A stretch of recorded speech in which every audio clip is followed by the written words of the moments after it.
Forward. Forward.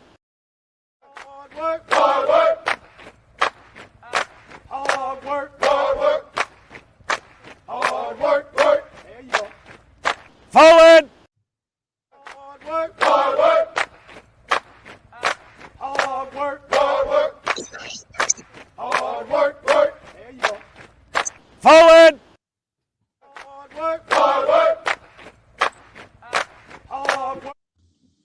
Fall in. Hey, what it is, what it do, what's going on? Oh my goodness. How it was going. It's your boy Trey. You got my man Cornelius CC, the people's coach, and y'all rocking with your favorite vets on the next first formation, more in the sports talk.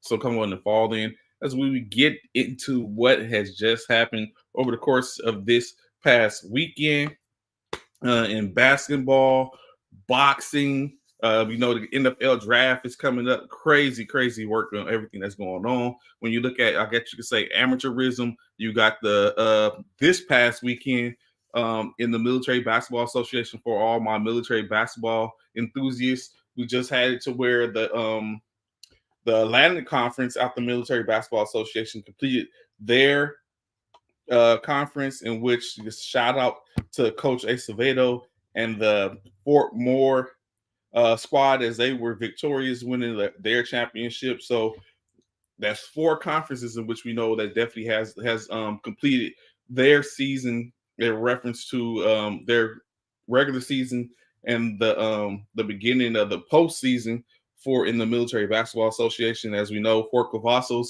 won their conference in the CUSMLB, and then Fort Moore just won theirs in the Atlantic. Luke Air Force Base won theirs in the Pac West conference, and of course, as Independence, we see Fort Eustis was victorious and were able to win yet another one as those teams get lined up for this weekend's National Military Basketball Tournament champion here in San Antonio, Texas. So it should be a whole lit weekend. I'm very sure the talking is going to start on. I'm going to have to talk to Coach Johnson. I know he was saying a lot about Fort Moore. They won a championship and see what he's got to say in reference to that. But it should be a whole weekend, whole vibe. But in any case, first and foremost, CC, what's good with you? What's going on this morning with you, bro? I'm doing all right. Garcia, man, come in overweight, drinking beer at the weigh-in, and take Haney out. So I unfortunately, due to my work schedule, I wasn't able to catch any of it. I did hear about it and talk to it. I spoke to Bishop yesterday. He was able to catch it. He was telling me about it. He said it was a thorough thrashing. My little brother Don, he spoke to me yesterday. He said he's like Garcia was in there, really shook Haney up. What was your take on the fight if you got a chance to check it out? Well, like I said, Garcia did his thing. Like the true definition of dude, hey, hold my beer. Like what I'm saying? Like for real.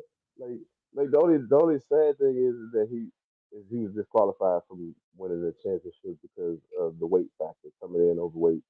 I think he was like 3 pounds overweight or something for that Mhm. lightweight fight. But at the same time, hey, you got to be more prepared than that if you're gonna talk all that noise and you say you want to fight the creme de la creme. Come on, man. Come on, man. You got to do better than that. I just think Garcia was the more prepared fighter for that fight. So, in looking at it, I know talking to Bishop yesterday, he had a theory, so to speak, right? He said, so of course he said he figured that Garcia was going to win the fight once it was noted that he was that he was overweight and that he wasn't going to be able to win the title. He's like, he knows Garcia. He really felt strongly that Garcia was going to win the fight because it sets up the possibility for a rematch to where, yes, he has dispatched Haney of his undefeated record. Now he can sit up and go ahead and take them belts off him. If if they were to rematch, so he's like it has set the table for probably what would be an epic rubber bet. I mean, for an epic comeback in the Brian Garcia Haney 2 if that is possible. He said he's basically feel like that set the table for that. Although I did say where Ryan Garcia spoke about how hard it was to cut the weight, and at some point he was like, he's just not worried about it anymore. He's just gonna go in and do it. So, what do you think about that theory? Haney don't have to sign a rematch. If I'm Haney, I don't even have to rematch. No, like I mean, you feel I what doing I'm it. saying? Like, like you should have came prepared to take it then, and now is my point. You know what I'm saying? Like, come ready, and then you don't have to worry about setting up for later on. I mean, fans, it'll be cool for the fans. Say, can Haney redeem himself? But at the same time, Haney can just say, "Nah, I'm moving on." Like I'm moving on. You know, we've seen it before where you know, hey, they duck each other. Like, nah, you know, he don't want that smoke. I don't think Haney wants that smoke unless Haney, you know, maybe Haney relaxed a little bit because he knew nothing was at stake. But nah, I mean, you still, if you're the And best, then you prove you're the best.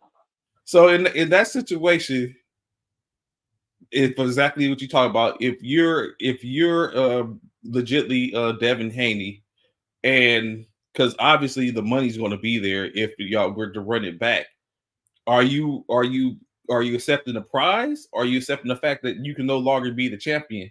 I mean, at this point, it's over your head. Like, I lost to this cat, and the only reason I didn't lose my belt is because he was 3 pounds overweight. Besides that, I lost to this cat. So is redemption on your mind and the fact of getting a nice purse because it's going to sell? Or are you basically looking at, do you think, looking at it, that there was a way? Because I know from what Bishop was telling me that Haney just didn't have nothing. He wasn't prepared for that left, and there was nothing he can do to prepare for that left at that particular time to sit up and fix it in real time with some time and training. And if you're Haney, from the aspect of what you said, would you be able to figure out a way to watch out for the left and maybe redeem yourself? I mean, like I said, you're gonna take preparation. He wasn't prepared. Like, Okay. and how you not prepared? I don't know. Like I said, maybe he relaxed a little bit. You know, understanding the circumstances or something. Because we've seen Haney perform well. That's why he was undefeated, right? But I don't know. Like, you just got beat. You got beat up by Garcia was the better fighter. Like he just he beat you up. Like you know, the decision was unanimous. Like he beat you up. Of course, next month what we have is Tyson versus his Paul. name's Paul. Yeah, Tyson versus Paul. Jake Paul. What gimmick or real action? Man, I shake my head every time, man. Remember when Mike Tyson was once the most feared man on the planet. Hmm. Now it's like a joke, man. I mean, you know what I'm saying? Like Mike that got friendlier or something. I don't know. Like it's a joke, man. It's not this. Maybe it's entertaining. Maybe that's Hmm. what the value of it is. It's just entertainment and the fact that Tyson his age and Paul is his age. I mean, but other than that, I don't see Jake Paul, man. Fight some contenders in what I'm saying, in your age bracket,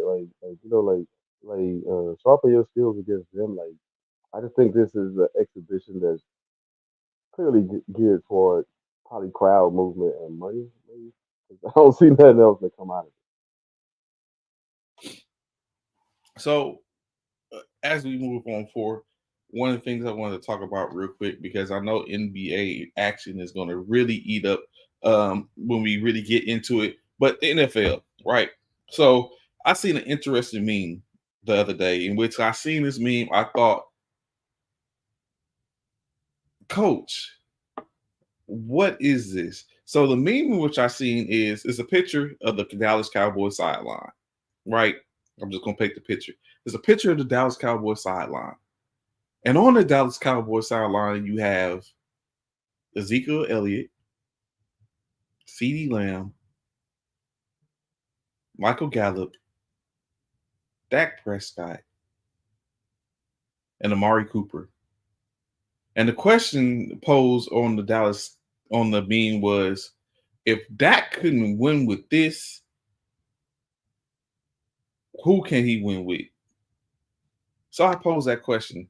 What was up when Dak had those type of players at that particular time and they couldn't win? Is it do you think I know you're a Cowboys fan. Is How there many hope for years? the Cowboys? How many years did he have that? I mean, so let's just be honest. The Was it year that two? we thought, the year that we thought that they were going Oh to do yeah. something, He got he got injured. hurt. He Yeah. was hurt. He was Yeah, he out. was that year. He was 500 yards a game, wasn't he? In the first five Right, games? right. And the year before that with Amari Cooper, he was clowning. He got hurt and he came back, and him and Amari never really got to develop that chemistry.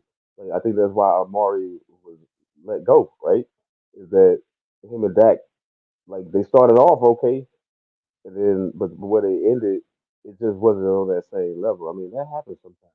Like it took Dak a minute to get back into the groove, but and we know Michael Gallup was always hurt. Like, you know what I'm saying?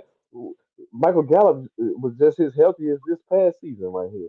So And they those and they are the got things, rid of and they got rid of right? him after the fact. And those are the things that happen. Like that's what hurts. Like injuries, and the lack of chemistry. Like CD Lamb was a pup then too. You got to think about that. Like the CD Lamb then is not the CD Lamb now. You know what I mean? Like that's not the same CD Lamb. Like so, yeah, that meme to me is worthless because as a fan, you know exactly what happened. Um, Zeke didn't live up to the bill after a certain point. You know, like it's like Zeke got his money and said, "Forget it." Like you know what I'm saying? Started dealing with being out of shape and all that different stuff. You know, he didn't have those problems with when he was hungry when he wasn't getting paid. You know what I'm saying? So yeah, in order for Dallas, look, in order for Dallas to win, two things got to happen. This is just my opinion as a fan. Hmm. One, Jerry Jones gonna have to take a back seat somewhere and let a coach's voice be the only voice. You see, that's the struggle. It's been a struggle for years since that's why he ain't won since Barry Switzer or whatever. That's why he ain't won in a long time. His voice is too dominant. I think you got to let the coach speak up. And the second thing is I'm not gonna even put it on Jerry Jones and the coaching staff. The players got to show up. You got all these big names, and then nobody show up in a playoff game. The players got to come to play. It's not just Dak. It's all of them. Everybody got to come to play. I mean, you got to get more mentally tough. You in Dallas. You should already be mentally tough because you know how the press is, and you know all the lights on you. People love to see you win. People hate to see. People hate to see you win. Some people love to see you lose. You the Dallas Cowboys. It should be no excuses when it comes to the mentality. I'm surprised that we did. That's why I'm surprised we didn't move the coach because if the coach can't keep the team mentally ready, you know, your X's and O's ain't all that you got to do as a coach. If you can't keep them mentally ready, then why are you on the sideline? Mm.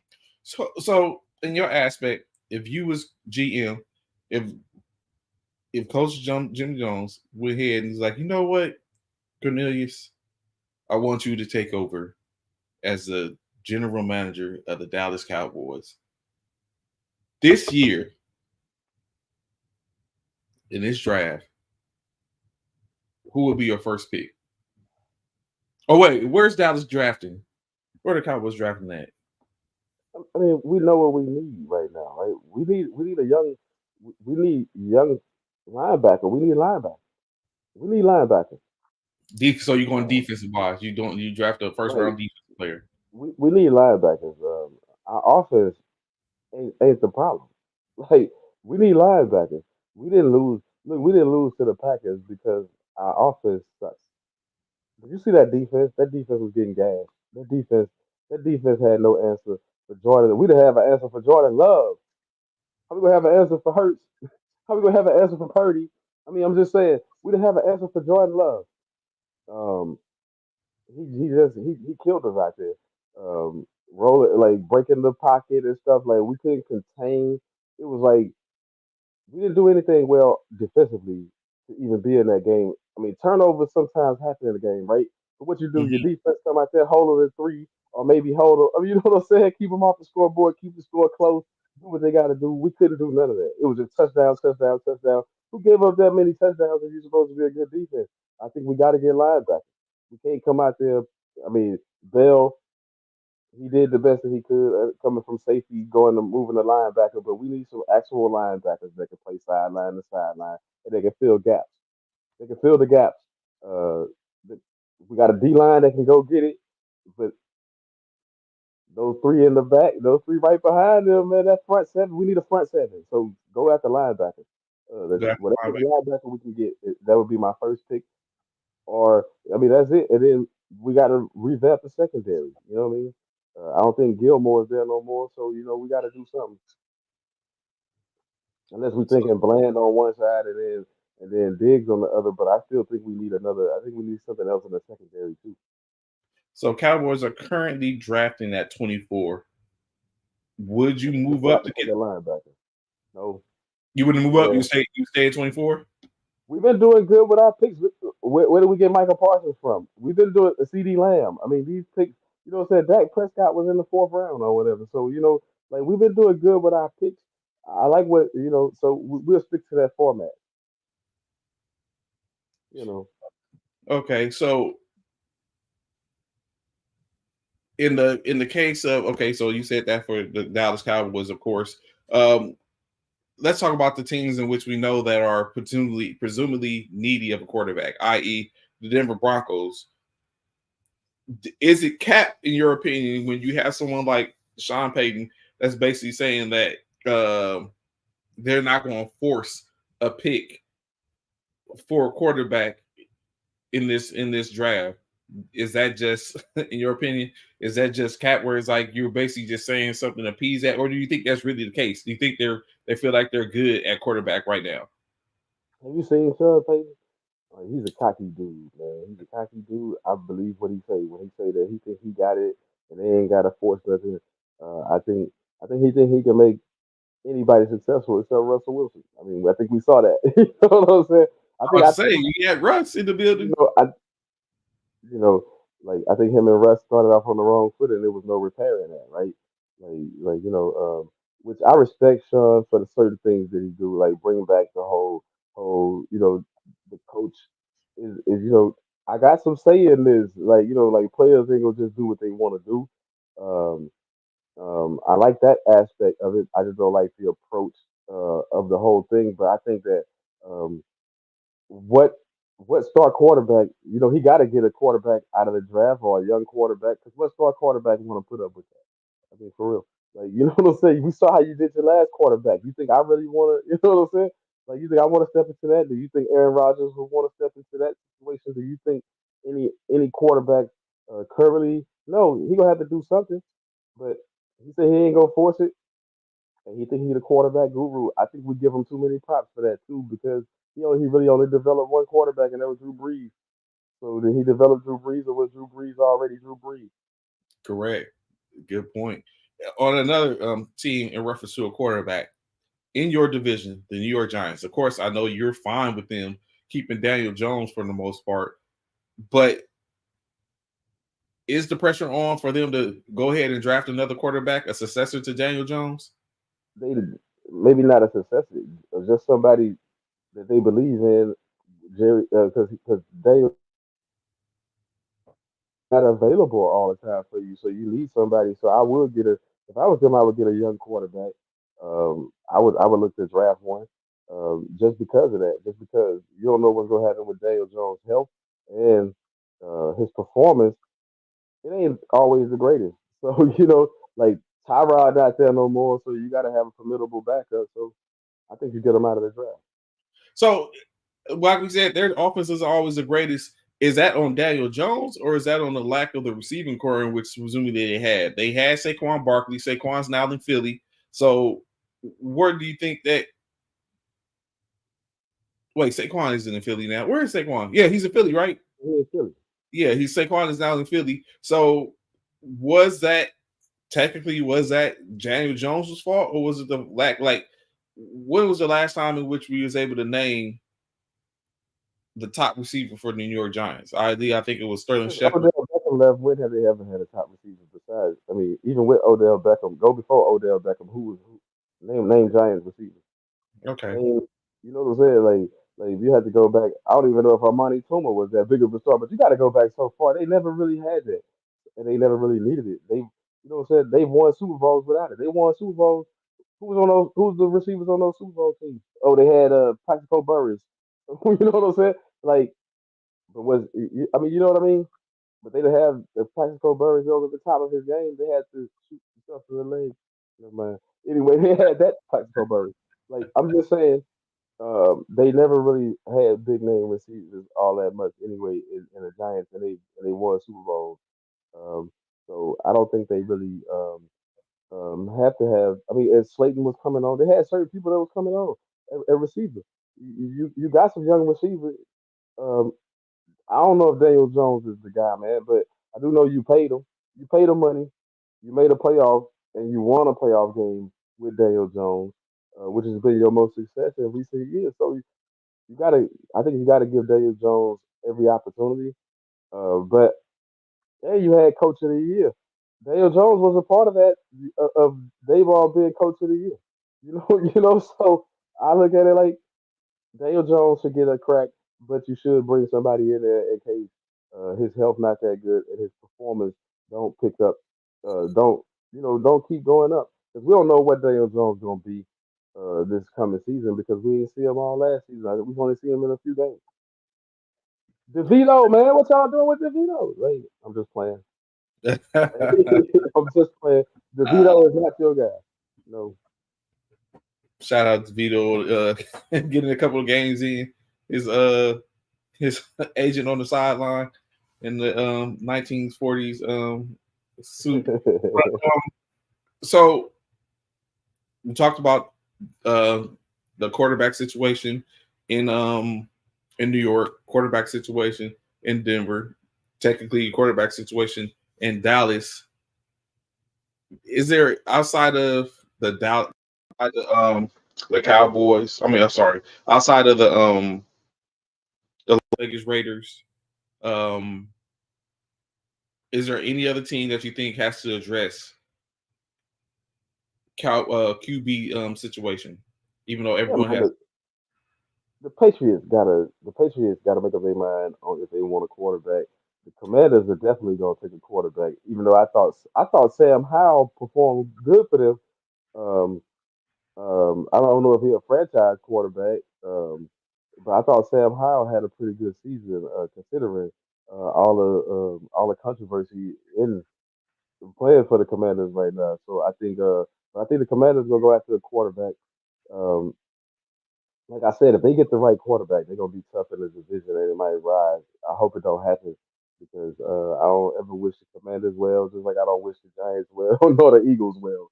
Like so but in order for teams, like those two teams, man, to be competitive, and then the Vikings. If you think Sam Darnold is your answer, I don't know, man. I guess you got to try anything, but I'm just saying, like the Vikings should go after a quarterback, even though you got Sam Darnold. Even if you want to give Sam Darnold that shot, bring in a quarterback. It's unfortunate how the Vikings stuff unfolds. The last quarterback they drafted, remember, big time was Teddy Bridgewater, and who Bridgewater was was until and that injury. Bridgewater was doing his thing until he got hurt. So Hmm.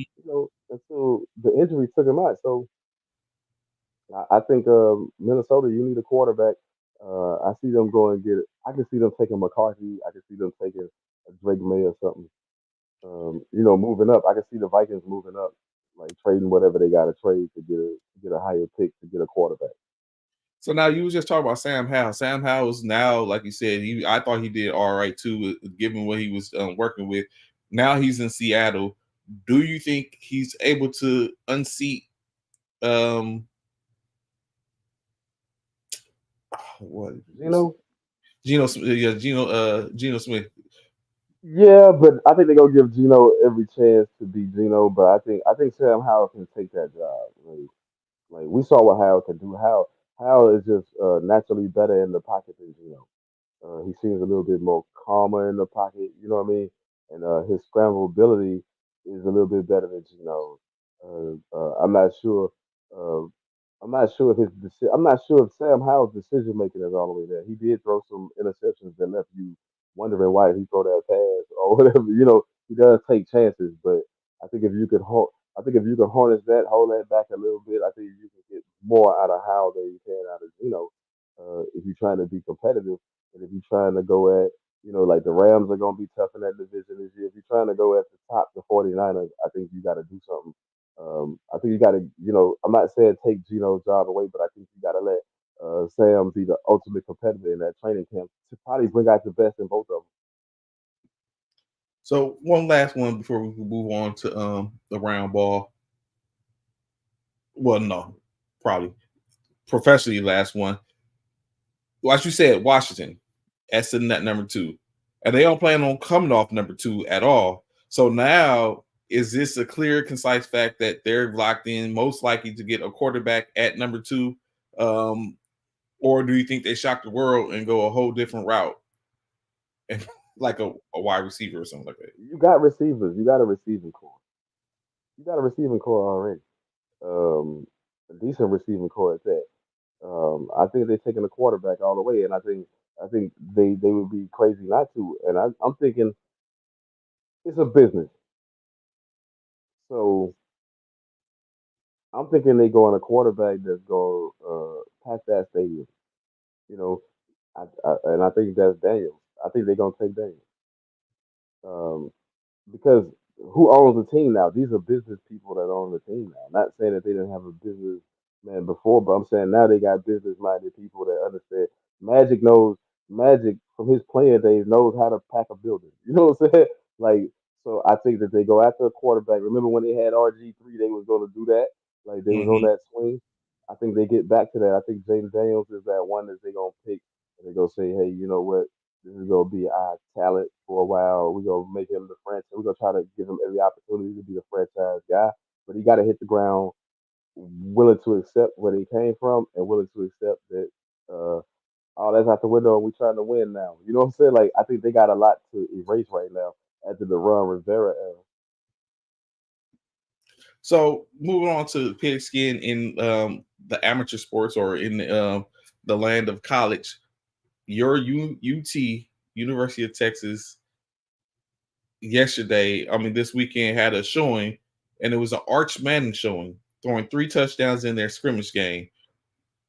Is he going to be able to challenge Quinn Ewers for that starting spot, or is he just going to play backup until Ewers goes down or has a bad game, and then he's going to elevate at that point? I think. See, I thought Archer was going to take that position last year. Mm-hmm. I don't know what they. I actually don't know what Texas is waiting on. It's like yours is okay, but if you want to win a national championship, put the Archman in there, man. I mean, we came up short, right? Like you made it that far, and then you come up short just because you got the wrong. And you saw he didn't even play all that well when you needed him to. So I think Arch is the better quarterback, and I think I knew that already. You know what I'm saying? We knew that already. It's like stop playing UT and go on put the young man on the field and let's see if we can win some national champions. Don't you want to be national champions? You ain't been national champion since Vince Young. How many years ago was that? Like you got a chance to do that now. I was going to talk some USC talk, but I think I'm going to say that I have to do some more research in reference to that. I know one thing is Lincoln Riley has named presumably his next starting quarterback, going with Miller Moss currently, but they have a transfer in from UNLV in Movea where they say he's really putting some showing some good work. So we'll see how long that stays. Because I mean it's USC, so there has to be something that has to be able to give. But you know what? I'm starting to see USC as Notre Dame, and that's a horrible thing. I'll say that the name is what continues to give you notoriety, For the most part, like I regardless mean, of who we got coaching. Like we ain't going to expect Alabama to be Alabama because it's no longer Nick Saban's no longer there, so it's different. Like I don't correlate Alabama as strength because Nick Saban is gone, so that's gone. But USC continues to be in the same conversations because they're USC. No, USC try to make these big moves. Like Lincoln Riley was a big move. They just straight up snatched him from somewhere else. It was a surprise move. One, two, and then what he brought with him, like he brought his quarterback with him. So I think for Lincoln Riley though, man, you gotta prove that you can coach the other side of the ball too, man. You gotta prove you're a head coach. I mean, and not just an offensive gurus type coach. Like your defenses, they haven't been that great. Like that's been the one knock on Lincoln Riley is that hey, he develops good offensively. But his defenses. I mean, you got to recruit some defense too, coach. Use some of them scholarships on the defensive side of the ball. So we'll see how that ends up going. Moving on, this round ball. Games galore, games galore, games galore. Now, what I will point out, and I will say, I will do a disclaimer, is that myself, I think it was CC as well, but we both really Wrong, wrong, wrong. missed the mark. Goodness Oh, gracious. wrong. Goodness. Put Both some of those respect, teams won. put some respect on their name. It's like The we just Pelicans and the Heat. act like they was in the 7-8 in the 7-8 seed playing games initially, and then just sit on just disrespect them because like they ain't got professionals on their squads, and because one person's missing, they wasn't gonna get DeMar it done. DeRozan. DeMar DeRozan, you need to take your ball and go home. Like for real, I'm just gonna put that out there. I'm not gonna put it all on Demar because Vucevic, who killed in the game before, only had 16 points in the next game. He didn't play. Cody White, whatever. Where Dropped were 40. you? Where Yeah, were you? You dropped 40 or whatever the one night, and then you come back, and then you know. But the Heat, man, it's supposed to me. I mean, how does this guy continuously get the most out of the caliber of players? Let's just be honest. The caliber of players that he have besides Jimmy Butler and maybe Bam and maybe you know now how Hakeem is coming on. I'm just saying it's not really up there, but he gets the most out of it. Man, the defensive side, like I said, they can't. Sometimes they can't shoot. But man, they can show play some defense. They can get after you. They hustle. They keep coming at you. They get offensive rebounds. They everywhere. Whether it's Caleb Martin, whether it's you know what I'm saying. I mean, Tyler Hero stepping up his game. Still ain't shooting all that hot in my opinion. I think he, you know what I'm saying. But he's stepping up his game enough. I'm like, man, I'm impressed with what Spoelstra is able to accomplish with the teams that he's had lately. You know what I mean? And this is a dude that had like one of the biggest three that you could say ever played together, right? He had Bosh, Wade, and James at one point. And look at what he's doing. Hey, they just as competitive as those Heat squads. You know what I mean? With those big names as they are with the names they got now. So I'm like, Spoelstra, you got to give him a lot of credit for what he's doing, man. Like it's impressive to see. That's really impressive. Pelicans, I think the Kings just, um, that was just disappointing how the Kings went out. Like it was just totally disappointing. I thought that they would play better. De'Aaron Fox, Sabonis, man, don't change nothing. If you Sabonis, you don't change your game at all. You do what you do. He was like the one bright spot to me with them, um, with the Kings. The Pelicans, I just gotta say, man, good all around effort. And whoever this Murphy kid is, Trey where have Murphy. you been? Where have you been, kid? Like, hey, you got ball. Like, not afraid to take the shots. You know what I mean? Not afraid to shoot from anywhere. Like this Murphy kid. I mean, if you saw last night, even though they lost last night, man, they gave them all they can handle. OKC might be in trouble if they keep playing around. So, like you said, talked about, like I said, we clearly, what's good, Jay? I'm sorry, what's good, Jay? What's going on, Jay Ness? ASAP in the building. What's going on, brother? So, if looking at what was the product, and of course, in the first on the Friday was the beginning of the first round officially, and where just this weekend, first time in 10 years in which every team say usually we just discover a diamond in the rough in the playoffs. So maybe a sense like Trey Murphy has been that dude. He's been elevating for a little bit. I think I would be willing to say he played himself to where he's that person that they kind of look for, and he knocked down. I think last year I was saying he was a problem or he started to become problematic. But I mean, like now he's in the playoffs.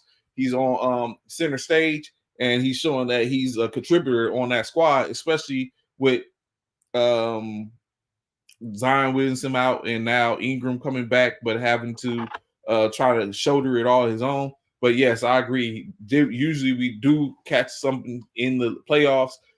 Not sure how long he's going to be around, but he's there. So the first time in 10, 11 years, every home team has won their home game, right? So if we unpackage it a little bit, unfortunately, starting with the Los Angeles Lakers and the Denver Nuggets, this is why I say my man has to go. I was kind of like I fell back and didn't say anything. I was like, you know what? I'm cool. D'Angelo Russell is performing. He's outperforming some starters, right? Or he's outperforming some people in which we have a high expectancy for. Outshooting Steph Curry, all this type of stuff, statistics. You know what I'm saying? When you look at the analytics, it was all there. But now we got this. We're dominating the game and gets a lackluster performance from D'Angelo Russell. He's not the only one, but he's the main one. I'm very sure you was over there all smiles and gloating, but what did you think about that game, the Denver Nugget, Los Angeles Lakers game one? Um, I think the Lakers fooled themselves into thinking they had a chance game one. I'm serious, they didn't have a chance game one. Man, here's the problem. Jokic is too consistent. You gotta mess up his rhythm. I mean, if you just gonna give him a triple double, I mean, you giving him a triple double. Like, really and truly, here it is right here. You gotta stop some of the double teams on Joker. You gotta shut everybody else down. You let you letting him pass the ball too freely. Like he just doing what he want to do to you. Like seriously, stop double teaming him. Why are you even double teaming him? Just put him and AD out there and let them settle that. Take whatever comes with that and shut everybody else down. Too many excuses. And then when the game, when the game was swinging a little bit, let's just keep it real. When the game was swinging a little bit, the king himself, man, always out of position. Why is 20 plus years in the game? Why are you ball watching? Why are you ball watching? Why are you play your man? Like a couple of times, LeBron's man get those easy buckets. That's the difference in the game. Like you know what I'm saying? It ain't like Denver ran you off the court. It's like, You but know, those little slips, huh? you know what I'm trying to figure out? After the last 2 or 3 years, how can Bishop come over here and say happy the Lakers lost? Where is Brooklyn? Hey, but look, I'm just gonna put it out there. LeBron on the defensive end is what are you doing? Like you can't do that. You can't fall asleep on the defensive end. I mean, you know what LeBron I'm been saying? doing that for years, and he blames other people. But I'm just saying, you can't let your man come on an inbound pass. Your man is the one that's cutting to the damn basket. I mean, the darn basket. Excuse me, man. And you 20 plus years in the game, you can't look at nobody else and say step up their defense if you ain't stepping up your defense. And it's like a couple of times he got caught lacking, and that caught. I think that those were the differences in the game. Those easy buckets that could have been avoided or could have been prevented if you just playing your man like you should. Um, now what Russell did, it was expected because now we need you. You know, it ain't it's the playoffs. It's not the regular season no more. I think he'll have a good game or two, which is gonna help them stay in the series. But Murray, them Denver plays pretty good defense, man. They play pretty good defense, um, and they know who they can stop and when they can stop them and what they can't stop. But they, as long as they play the Hachimoras and the Russells the way that they play them, it's gonna be tough for the Lakers to do anything. Those dudes, you got to make the shots with hands in your face in this series. And if the Lakers can't make those shots, they're gonna be in trouble. like you said, Jokic, he didn't get the triple double, but maybe giving him the triple double. Well, I don't know. I was about to say maybe give him the triple, but I mean, of course, with giving him a triple double, that means someone's doing something because he's getting the assist. But of course, it doesn't help that all 5 of their starters was 10 plus or more. I mean, 12 plus or more in the And that's what I mean, Trey. That's why you gotta just play Joker straight up. Stop trying to double team him. It ain't working. You just letting them pass. See, take away the pass option. Make him a scorer. Make Jokic score 40 to beat you. Make him score 50 to beat you. Play everybody else. You got good perimeter defense if you choose to play it. Play everybody else strong and let Jokic back his man down. You know that slows the game down for them. Also, he ain't gonna make every shot, so run off and then run off his misses, run off the Denver Nuggets misses, and you put might pressure. get some easier buckets because Denver's half court defense. Hey, they play a pretty good defense. Everybody except Jokic can move. You know what I mean? Of course, like I said, Gordon, 12 points, 19 for Michael Porter Jr., 32 for Jokic, 22 from Jamal Murray, and of course, Kendrick Caldwell Pope, 12 points. As I know, he's loving it against Guess his what? Caldwell Pope maybe finna get what his third ring. yeah, he got one with LA and one with Denver. Yeah, he might. Good role player, Lakers. That was the He guy got that one, y'all had matter in the he fold. got one with LA, left, went to That was Denver, the 2 years guy. later, he's one with Denver. So that's the guy y'all had in y'all fold. See, all y'all role players are proving that y'all had on that in the bubble are That proving that really, y'all might be we gonna second specify the fiddle. bubble. Really, that's what we gonna do. I You mean, couldn't I'm say the just saying. championship team. You could have just said all the players on the Well, the championship team. championship team, But we well, that gonna team that y'all specify had, you know, the bubble. you know what I'm saying? That team that y'all had there, a lot of those role players are proven to be, hey man, y'all probably moved off them too fast because You know what? seem to be still decent role players on other teams. Well, somewhat. I guess you could say somewhat. Only 2 of them actively still play. Honestly, the other ones are basically out the league now. But I mean, Caruso last year he was on the. See, Look, I knew this. Caruso, He look, was on the Caruso, yeah, Caldwell Pope, yeah. Kuzma, man, Kuzma Kuz, balling for the Wizards. He probably the only bright spot for the Wizards most nights. You know what I mean? Kuzma, man, like those three, those three are still yeah, playing pretty much competitive, and that's 3 pieces. What 3 pieces you have right now that's playing like those three? Like you know what I mean? You don't have it. You don't have that. That solid. Caruso has proven to be a defensive specialist out there. Who saw it coming? Right? Like true who that. saw it coming? Like Everyone's just Caruso attacking offense. and He's Kuzma yeah, and Kuzma can get you buckets. Like he can get buckets. I mean, he can shoot the three. I mean, I'm just saying, like, if Pope can do it all, Caldwell Pope does it all out there, man. Defensively, offensively, he jumping in passing lanes, he diving for loose balls, all the stuff that the Lakers are lacking right now. You know, those other players got your it. your hit your fantasy football season was an asterisk, not the bubble.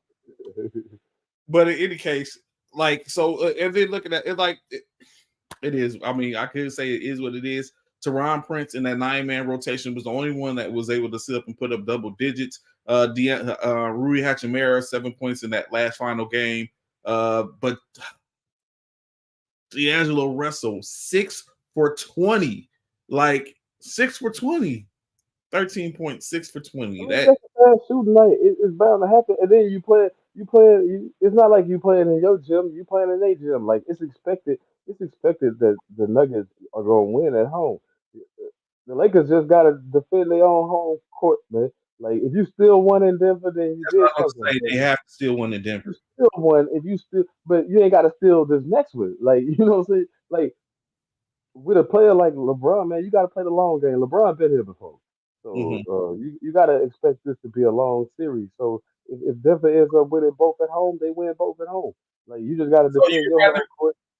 as a coach, if you was a coach, if you was Darvin Ham, you'd rather I ain't gonna say succeed. I mean succeed, but you'd rather drop 2 in Denver, go home and win 2, and then still 1 in Denver at some point. what's the most memorable game? Game five, right? When they come in, and this is how most of them happen, right? Most of them happen where the home team, they they serve home court, you serve home court, and then that game five is a toss up. I think that's how the Lakers gonna have to play this series, man. Like it's gonna be hard to beat Denver and Denver. I think you got a better chance of winning a game five than you do because by game five, both teams are worn down a little bit. You know what I'm saying? Both teams, you done seen what now you know exactly what both it ain't gonna be too many different adjustments that you ain't already seen and all that different stuff. So it gives you a better chance in the game five. If I'm the Lakers, I look at it that way. I look at it like, hey, and like I said, LeBron, you've been there before, down 0-2 and realizing what you have to do, go home and win two games. I mean, that's common in the playoffs. That's why it's home court advantage. So going to this next one, let's tap in on is not your Yankees, but it is the Knicks and the Philadelphia 76ers. Is this a game or season? Is this a series in which you think that Joel Embiid is just going to need help and he doesn't have the help that he needs, or is He's just not healthy. He's just not healthy, and I'm trying to figure out why is he even out there dragging his leg the way he's dragging his leg and stuff, man. Like what point is he trying to prove? Is he trying to prove that I mean I don't know. Like they're a good team when he's healthy, but I just think you playing a series against a physical team, they only go and wear on you more. Mitchell Robinson and Hardenstein, they only gonna beat you up more down there. So I don't know what Philly trying to accomplish with a limping Joel Embiid. Do they really honestly think they can win it all with him limping like that? I mean, I don't. I got to question Philly's motives right now. Like Nick Nurse said that they're gonna battle through it. They're not gonna sit him and all this stuff. But I'm thinking you're gonna do more damage to Embiid right now. So are the Sixers saying that this is their year and they just have to capitalize? I mean, and if they don't, then what are they doing? I mean, I'm just saying because Joel Embiid is a star, and he was on a record-setting pace this year. You want him all the way healthy for the future, so I don't see what you gaining. But I told you this would happen. Brunson can one man this series. He can one man this series. And I told you if they keep the game at that pace, that slow down pace, uh-huh. and they have to because they got to hurt Embiid. If you gonna play Embiid those minutes, you're gonna be slow. But if you keep playing at that pace and letting the Knicks play that good defense on you on one end, and then in the half court set, I don't think nobody's better than Brunson in a half court set in the fourth quarter. He can get anywhere he want on the court. He can get a bucket. He can get a pass. He rebounding. He's stealing the ball. He's doing everything he can do. So looking at that, I'll give you that definitely because but I think in this particular game it was, and I seen a post uh from Nick Young to where it was more of a situation of where yes, your star does his work, but saying those other point, which he called the corner boys, uh Josh Hart put that work in. And so that's again another Laker player that's going on, even though he wasn't a bubble player, but he's another Laker player that has gone on and is doing his work and doing his damage. So Josh Hart seemingly has finally found his place after he's been around the league. Finally has put himself in a good position. Um, Looking at Philadelphia, Kelly Oubre, 10 points from Therese Maxey. Joel Embiid, 29 points, like you said, clearly hobbled. But what about your man? I continue to take a look at him, Tobias Harris. Tobias Harris for me is what I keep hearing in my head. So of course, what I'm saying, putting that in that perspective, Philadelphia, do they get one at least? Oh yeah, they're gonna win a game because we know the Knicks have shooting drought, and no matter how hard they play on defense, sometimes. I mean, but I think you mentioned Tobias Harris. I'm tired of riding that train as far as talking about Tobias Harris, man. I think uh he just I don't know, man. He don't live up to the bill to me. He never has as far as a vet like him. You got to be more consistent. And Maxie had a down game. I don't think Maxey ain't gonna have too many down games, but the Knicks are doing a good job on defense. They're doing a good job defensively against Maxey, though, making them take tough shots, shoot over But it's all about Embiid, man. If Embiid was healthy, I would feel different about this series. I would think that Philly would have the upper hand because of Embiid, but the rest of those guys, they're not gonna step up like they need to consistently. Like Batum gonna give you what he got some nights, but um, we seen that from him before too. Like I think everybody, uh, the consistency level, you saw that when Embiid went down. I think Philly's struggling with that right now, being consistent and getting the most out of their players all the way around. But the Knicks, Thibodeau got to feel very confident with what he got going on. So what about Batum in this sense? Like we just saw Batum. Batum was the reason why they was even in this position over a Miami Heat team that is that we're going to definitely be able to talk about. What do you think about Batum now that having coming in 1 for 4, 26 minutes, 3 points, 2 rebounds, and 1 assist. Definitely a step back from the game in which he had versus Miami. Is it you think is we only could get that in certain spurts, or it was just a one-off? It's just the pattern that he's been the last few years coming off the bench, right? Like his better days. So he gonna have some games like that. Like they not young. I mean, that's what I'm saying. Like, but Batum, I don't put more pressure on him than I do the ones that get a lot of the minutes, the bulk of the minutes. Like if you gonna have Harris on the court a lot of times, Maxi, we know what Maxi can give you, but man, you gotta give it. Like you can't come out in a game one and score 10 points if you Max, right? You just can't. Um, I don't care what good a defense it is, man. I mean the way you can get to the basket so easily and stuff like that. You got to start taking advantage of that. I mean, I just wish, you know, I wish more of these young players would see the opportunities that they have and see that the a limit. Like you can't keep preparing for the next year. Like if they were to do anything, it's gonna take Maxi stepping up and being that person. It's gonna take Harris. Harris is gonna have some of the games, some career highs sometimes. You know what I mean? Like you're gonna have to have some of those games sometimes. And come and speak of it, just speaking of what Jay was talking about earlier, another diamond in the rough, of course, a Miles McBride coming off the bench Oh to yeah. help spell 21 points, four assists, 3 rebounds in his game. Again, saying pick up, saying being doing what they do, 8-man rotation for the Knicks. Like I said, Thibodeau obviously got something. We probably can't see that, expect that again from McBride, due to the fact of now people are probably going to be checking him for him or if he does get away with it again, then it'll just be one of those things like that. Shame on Philly. But I mean, and what we say this fit 4-1 this series Uh, I think it'll probably go 4-2, right? I or think two. Philly. I think Philly can get 2 games, and they'll probably get 2 games at home. Okay. Where did we go? Let's go. Well, I'll save that game because I won't really want your perspective on that. Let's go with the Suns and the Timberwolves as we see your man Ant-Man sit up talk that stuff to KD. I went back and took a look at some of that, and I was like, "Yo, is he unguardable? Can KD not guard him off the perimeter and up front? He has to be down low. Like, what's with that?"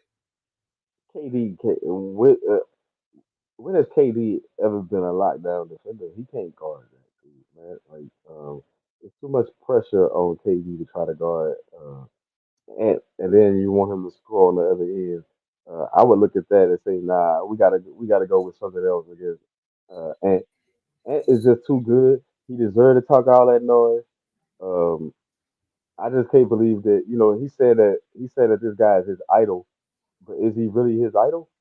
Like, This is he dude, really his idol? I wouldn't even let on if I had thought about that.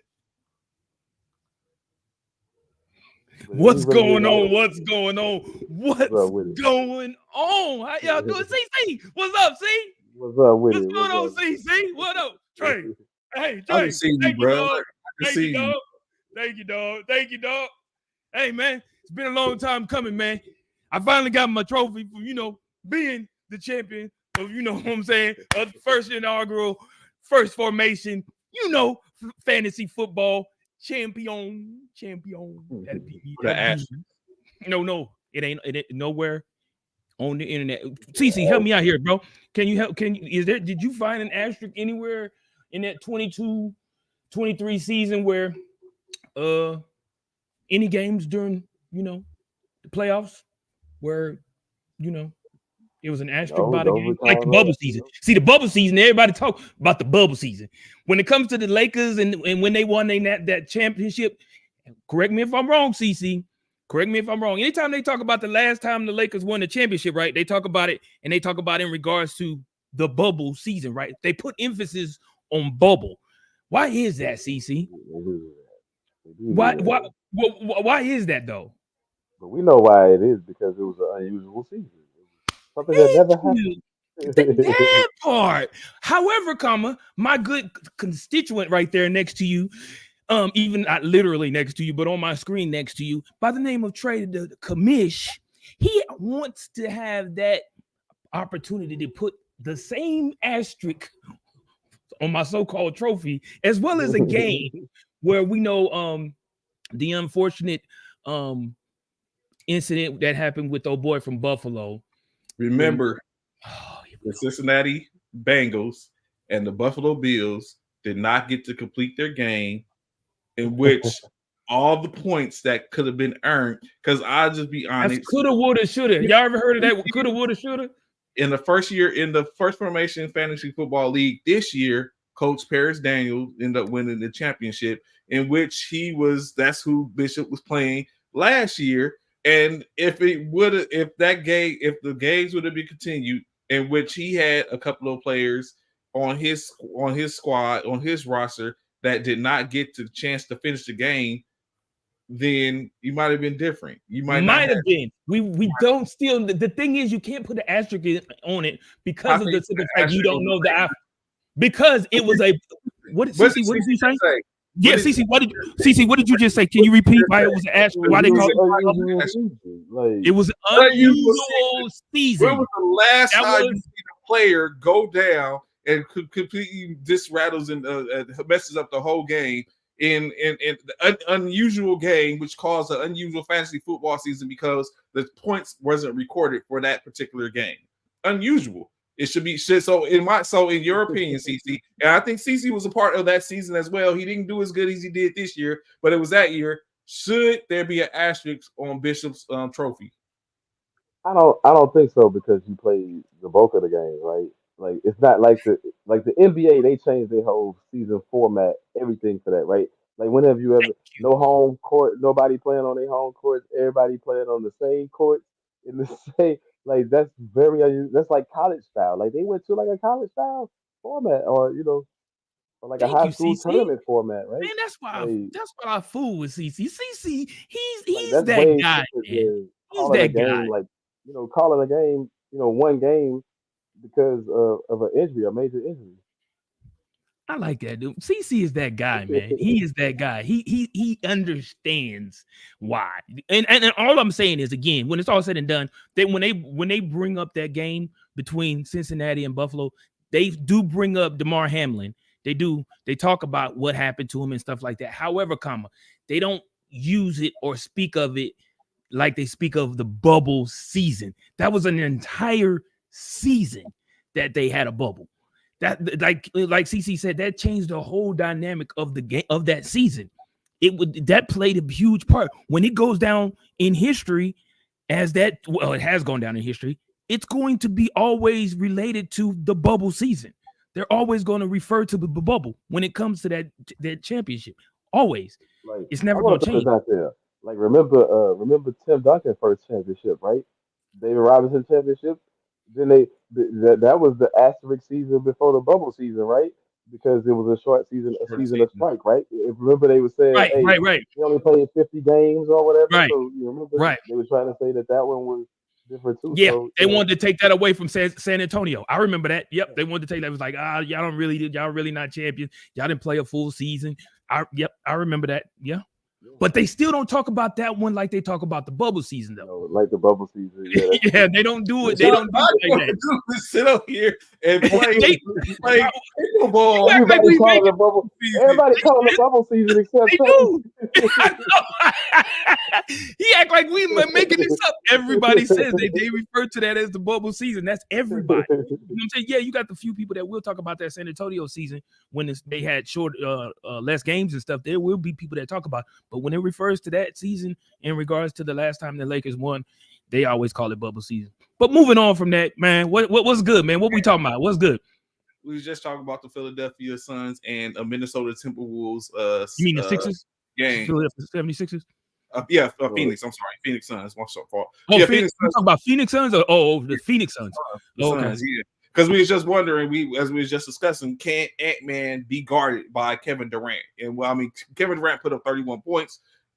Ant-Man put up 33 points, and he was talking to Kevin Durant, telling him he can't guard him and all that type of stuff. So we was just going back and forth and speaking of that, just tapping in on this.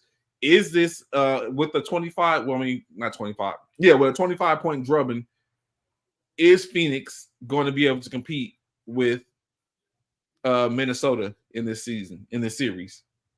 No. Do you see the energy of Minnesota on the defensive end? Ant is playing. He playing just as hard on the defensive end as he is on the offensive end, and that seemed to be like, I don't know. That seemed to energize his whole team, man. I don't see them slacking off at all. If Phoenix want to win, they're gonna have to match that physicality, which I don't think they can do. So they're gonna have to shoot the lights out. But CC, my question to you, I hear what you're saying. He's playing like that on both ends of the court. Can he keep that consistency throughout the entire series, though?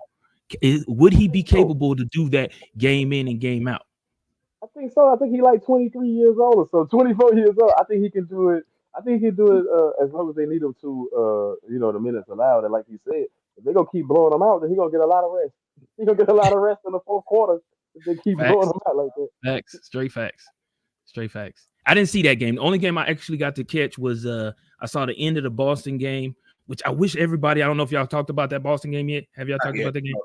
Yeah, it's a bunch of stuff about that big game, which when we get to it, I'll tell you what my feelings on the thing with Jason Tatum. But not only that Boston game, I saw the end of that, and then I saw the first half of the Dallas game, which was that was ridiculous. Like, bruh. So what we do is tap into this last game from Saturday, and then we get into the Sunday games. Of course, that last game from Saturday being the Magic and Cavaliers. Again, another one we missed on CC. Like at this point, I was like, maybe I need to shut up because I would sit up and talk. Y'all pick these games or something. So we talked about on what we thought the series was going to be, and so it's just one of the things where we're looking at now that I just thought Orlando was going to have a better showing than what they did. But of course, we're talking about a series as opposed to the game. But one thing you can say is your man Wagner didn't disappoint. CC Franz Wagner didn't disappoint. But Cleveland, it just was able to show is not. I mean, we're the higher seed for a reason, and they took care of business, winning 97 over 83. Even the Mobley, 16 points from Jared Allen, 30 piece from Donovan Mitchell. Garland contributed with 7. So is this? Do you think that play was indicative of what the series is going to be, or you think just Cleveland was able to show and Orlando is going to end up winning out as we predicted? I just saw Orlando got to calm down, and I saw them start rushing stuff when they couldn't make shots. You see, they gave up 97 points. Their defense is there. I mean, but you scored 83, so their problem was they couldn't make shots when they needed to, and it looked like if they was gonna make a run, I think Banchero got to be more involved at certain times. Like he take himself out of their game sometimes. I mean, you got to come get the rock, and you got to be the pace setter for them in crucial moments. I don't think he did enough of that, but I think Orlando gonna be fine. I still picked them to win that series. I mean, it's just one game. Once they get a little confidence, you got to make some shots, get a little confidence, but keep playing that hard defense and keep hustling. They'll be fine.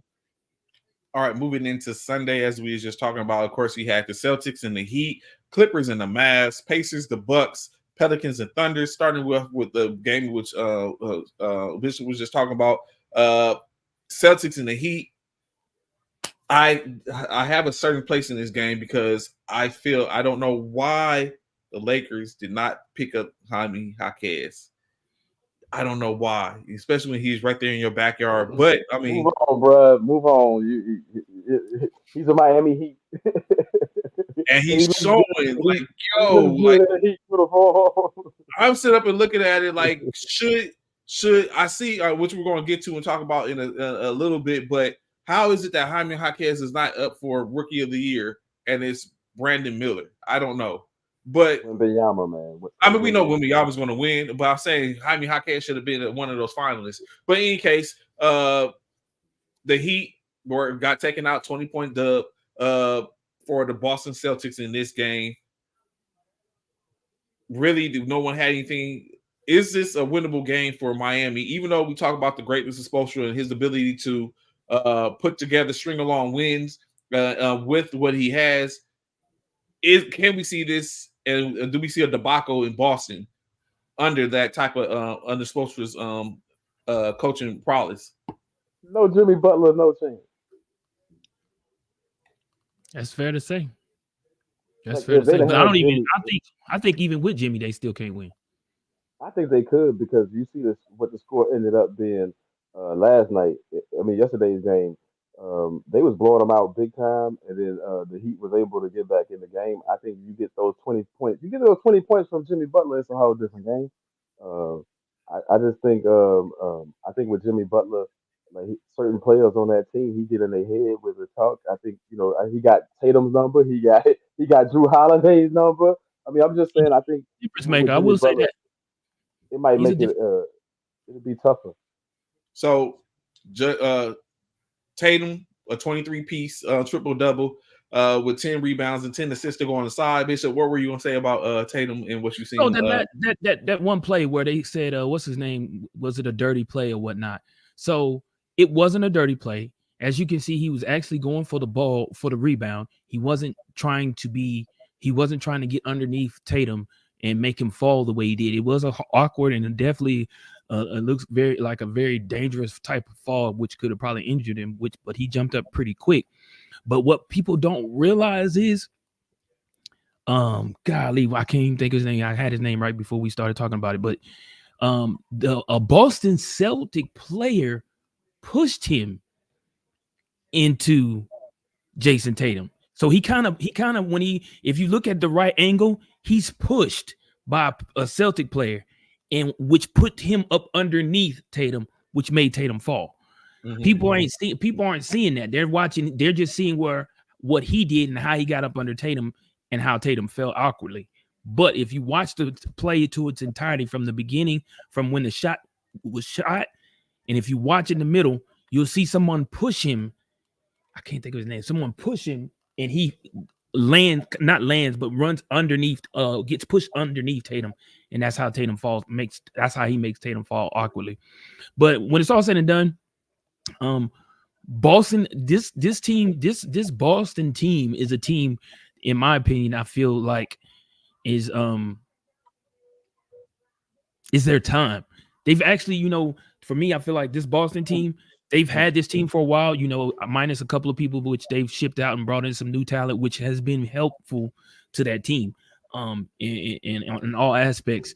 I do feel like this is the year for Boston to make a championship run, but they got to finish. They can't come like they came the year prior and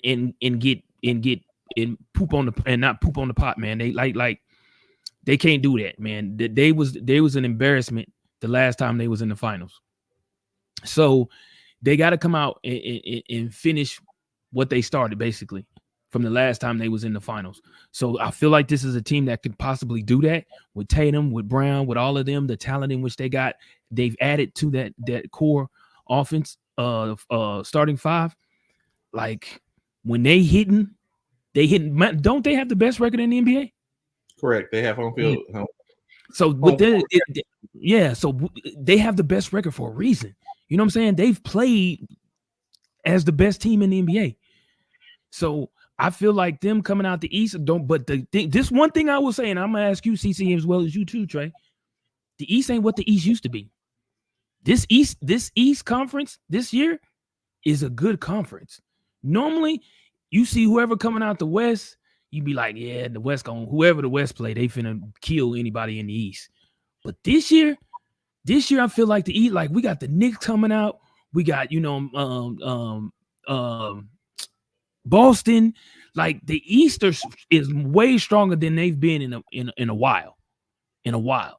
And I feel like this Eastern Conference lineup has an opportunity to come in, and whoever makes it from the East, which I strongly feel like it's going to be Boston, but whoever makes it to the East, I feel like, or makes it to the finals, I feel like it's going to be the team, or is going to give whoever it is a run for their money, a run for their money. I don't know. I really don't know who's going to come out the West. The West is the West as always. I don't know who the West is going to bring it out, but it is what it is.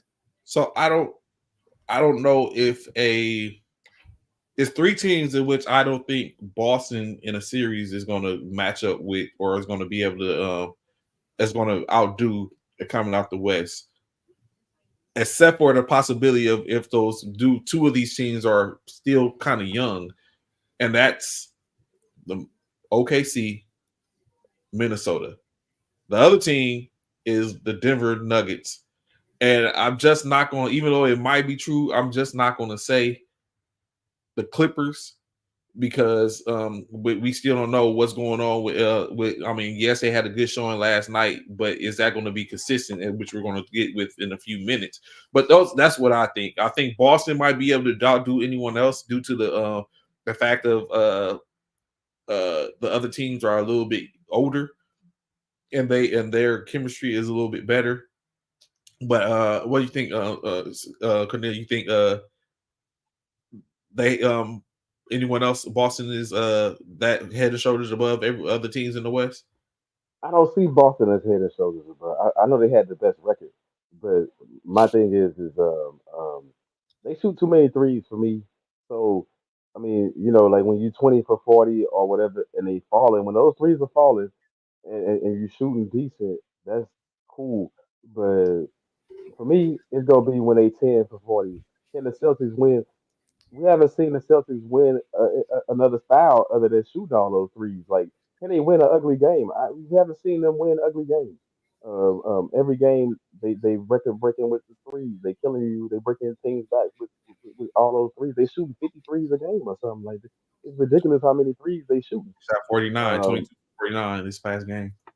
I mean, like they shoot a lot of threes. So um, when those shots not falling, can they beat you another way? We've seen them always come up short when they have to beat you another way. So until Tatum and Brown can prove they can beat you another way other than 3 point shots, I think the Celtics is gonna be the same disappointing Celtics. They're gonna either fall short of the Eastern Conference Finals or they're gonna lose in the finals.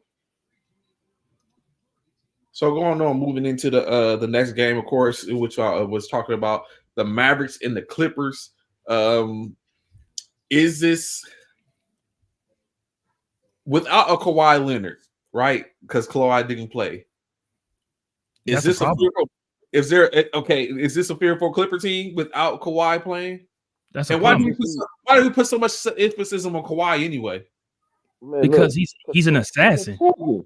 Yeah, He's a he's an champion. assassin. And, Like he can and play on he, both sides of the ball. Like CC say, when you got a player who can play both sides of the ball or both ends of the court like that, give credit where credit's due. You can't knock Kawhi. The Kawhi's Achilles heel is his injuries. He's injury right. prone. He can't stay on the court. But if Kawhi's in the game, these cats won with a Kawhi on the bench. If Kawhi was in the game, that league would have been way worse. Imagine, Am I imagine am how I bad they hearing beat them. am I hearing that Kawhi is quietly one of the best players in the NBA right now? He's And been that. we knew he was one of the best players when he He played. been that. The numbers, his team numbers. When Kawhi is fully healthy, they are a top. They already top four. They're a top 2 or 3 team. We've seen it time and time again. And then you see his injury take him out at the wrong time, right? Would they ever have been? The Clippers made it to their first ever Western Conference Finals ever. Would they ever have made that if Kawhi? if Kawhi didn't play the way he played. And then remember, in the Western Conference Finals, he didn't get to play. So it was still a competitive series against Phoenix. But if Kawhi would have played, they would have beat them easily, right? They would have beat Phoenix easily, right? Like no question, they would have beat them easily. They would beat And this everybody else easily. and just think about Kawhi's. Look at his resume. He's won on every team he's been on, except this one. Injuries have always taken them out, right? Right, Like, right. hey, the Golden State Warriors would have one less championship right now if Kawhi would have stayed. Remember his last year, Yep, that year. the last year that he played? Right. Yeah, Through the boys, man. With that squad that he had, name another name brand player that was on that Spurs team. With that Right. squad, with Patty Mills and those dudes, he was going to beat the Warriors. He was going to beat them. And then Single-handedly. Pachulia stepped on his ankle. That ankle changed that whole series right there. They were up by 30. Yeah. They were going to beat them. Yeah. They was up by 30. They were going to beat them bad. Thanks. And I think that's Popovich's worst mistake is that he let Kawhi get away out of San Antonio. Right. I think that's why Popovich been struggling too. That curse, man. You should have did Kawhi like that. Like, yep, you should have let Kawhi go like that. He goes right to Toronto, win a championship. Right. You tried to punish him by sending him to Toronto. You just said, I'm just gonna win a championship. I'm gonna win the chip. This is what I could have did for y'all. If you'd have paid me and did what you did right by me, this is what we could have did in San Antonio again. Right. Yeah. Which speaks volume. But Kawhi has always been that player, man. He's such a humbling player, man. He gets overshadowed by so many other superstars that's in the league. But Kawhi is a quiet assassin, man. He's a quiet assassin. That man, when he's on, he's on. And there's nobody, when Kawhi's on, there's nobody in the league can stop him. Nobody in the league can stop him. That's what I was saying about this series against the Mavericks, right? Like, if you go back, the games they played a couple of series before already, and the Clippers win each one of those series. And the difference to me has been Kawhi. Like Luka cooks everybody quarters 1 through 3, but then those 6 minutes that Kawhi holds them when it comes down to the stretch, it's like Luka games disappear. It's like, where did your game go? Right. Everybody, remember he was making all those gestures. You're too small. You this, that, whatever. In the fourth quarter, Kawhi lock him up. It's like, what you doing now? What you doing now, Luka? And it's crazy because Kawhi, like I said, he's so injury prone. He's always injured. That's like I said, that's his Achilles heel. Yet and still, this man still makes the Olympic team. He still makes the Olympic team. But you ask, is Kawhi, are we saying that he's one of the best players? Yes, without question, bro. Without question. There's no one that can argue that if Kawhi could stay 80% healthy throughout a season. Is Kawhi LeBron status if he's healthy? Oh, no. What's LeBron status? What does that mean? What do you mean LeBron status? Like GOAT status? If you talking like what do you mean? I ain't gonna say GOAT status, but championship wise, I think he right there. I think if he was healthy, we know the Clippers. Like, tell me that wouldn't have been a better matchup. The Clippers against Giannis and the Bucks when the Bucks won against Phoenix. That would have been. I mean, yeah. You would have to say a healthy Kawhi. That's a whole different. You're talking a whole different thing. And I think the Clippers already. I think they would have had a championship already if he was healthy. So just like you said with the Spurs, the Spurs against the Golden State, same thing. If everybody say if Kawhi was there, that would have been a whole nother outcome of that series, man. A whole nother outcome. So he is the X factor for the Clippers to be able to do what they did yesterday without Kawhi is a problem. It's a major problem because if Dallas can't do what they need to do and Kawhi's on the bench, when Kawhi come back. Bye-bye, Dallas. Bye-bye, Dallas. I was about to say, Cornelius brought up a good point. Like, Kyrie got off 31 points. Luka got off 33 points, and then everyone else probably was just standing like CC said earlier, ball watching. Feelings. Yeah. So in that aspect, if Kawhi's playing, I heard what you just said. Final 6 minutes of the game. Dropped him 30. When you say he dropped 33? He dropped 33 last night. Dropped him down about 10 points. Dropped 10 points if Kawhi's in the guard and Luka. But does Kyrie pick up those points and plus more? Like, He like possibly could. He possibly yeah. could. So that's what what you about to say, CC? I was gonna say, yeah. I told you it's gonna have to be on Kawhi. I mean, it's gonna have to be on Kyrie, right? So Like they're basically, gonna put whoever him. Kawhi's watching, it has the other superstar has to step up. Yeah, you got to step up. Kyrie Absolutely. would I have agree to, with CC. I agree with Kyrie would have CC. to step up. I I agree. think I'm going to make a prediction. Right, if Kawhi plays, it has to watch Luka in any of these games. I think Luka's going to cook him in one game. To where we He want, might. yeah. He I might. think He might. But what's cooking him? What do you label as cooking him? 40 piece, No, not against Kawhi. He won't. or even not a 40 Not against piece, Kawhi. not even a 40 piece, a double digit plus or minus. Double digit points. Plus or minus. No, plus or minus. So, but his complete game. Yesterday, he was plus or minus 3 in his game. He was 33 points, 13 rebounds, 6 assists, 1 steal. So I think he might, like you said, he might drop 10 points. So he might get a 20 piece, but it might come with extra 10 assists, assist on everything else because I mean now he's got to distribute it more. Can Paul George hold Kyrie? Would they even put that in perspective? Yeah, like I don't think they put Paul George on him. I think they put someone more like Harden or Westbrook. Or you keep man, or you let man play. I would let man play Kyrie, because Paul George, if he got to lock you down on the defensive end, that totally takes him away from his Out the offensive game. game. Yep. You've seen that before. So you want Paul to focus on offense. So lighten his load and let man or somebody, That's why I say Westbrook in my personal opinion, because Westbrook will play better D than Harden. But like you say, I definitely wouldn't put Paul George. PG. I definitely wouldn't put PG on him because, like you say, that's going to take away from his offensive game. And 9 times out of 10, Kyrie is going to run circles around PG. Kyrie is going to put him in the blender a few times. In this series, who you think is the X factor? What player? Kawhi. You said in this series, yeah. I think the X factor is Zubac for me, right? Like you see what he's doing on the offensive glass. You see what he's doing. I think you got to take advantage of the inexperience of the Gaffords and whoever else they got down there. I think you got to take advantage of that. And you saw he took advantage of it a little bit. He was punishing. Yeah, he was punishing them yesterday, wasn't he? For me, I think it's going to be James Harden. He's not going to have a game like he had yesterday. He's not going to keep that consistent. He's not going to keep that up consistently. I don't think so. James Harden not going to keep that consistent. Yeah, I don't think he's going to keep that. He had him and Westbrook had what? Didn't they have 30 at halftime together? They both had 30 together.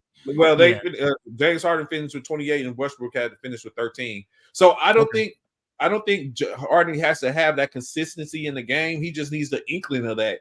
Especially so you got to think he got that with no Kawhi. But with Kawhi, he's probably just all he needs is a smidget of that, and then because I mean, if James could get off like that, like someone said, oh, that's the old James. I think Shaq said it last night. Oh, that's the old James. If you get the old James in that type of situation, Dallas hasn't a glimmer of a chance in any way, form, or fashion. Because honestly, all Dallas has, and y'all correct me if I'm wrong, is Kyrie and Luka. Facts. But this is the thing about Harden though. When Kawhi comes back, his time as well as his because that's the one thing about the Clippers. They have too many stars on that team. So they can't share the ball enough. So when Kawhi comes back, just like Luka, Harden's numbers are gonna fall too. His numbers gonna fall too. He gonna drop about. You said he dropped 23. He gonna drop about 8 points, 6 to 8 points away from that because of the fact Kawhi is back. So with that being said, and then we know Harden doesn't play nobody's defense. So when it's all said and done, Harden has to do everything he can offensively when he has an opportunity. Now, if he could ever find, like you say, if he could find the O Harden, the OKC Harden, the Houston Harden, all of that, if he can find that Harden, oh yeah, you're right. They have no glimmer of a chance, Dallas, to win this series at all. If he could get back to a 70%, or you know what? We need a 50% Harden. The 50% old Harden, we can get a 50% of old Harden, they won't have a glimmer of a chance. But anything under 50%, I beg, it's questionable. What was you about to say, CC? I was about to say for Dallas, um, every year we say the same thing that this Tim Hardaway Jr., where your game go when it's really time to perform? Like for real, where does your game go when it's time to perform? It's like you gotta get he gotta get more consistent. And I think Jason Kidd gotta he gotta work on defense. The defensive end is where the Dallas Mavericks been struggling all season long, man. You gotta figure out some team defense that's gonna work to stay in front of Harden, to make it a little harder for Harden. You can't let him get in the paint like that. You can't let him just pass the ball when he feel like it, man. You gotta, you know. And I don't know if with Luca and Kyrie, they not known for defense. I don't know if you can do it with those two on the court at the same time.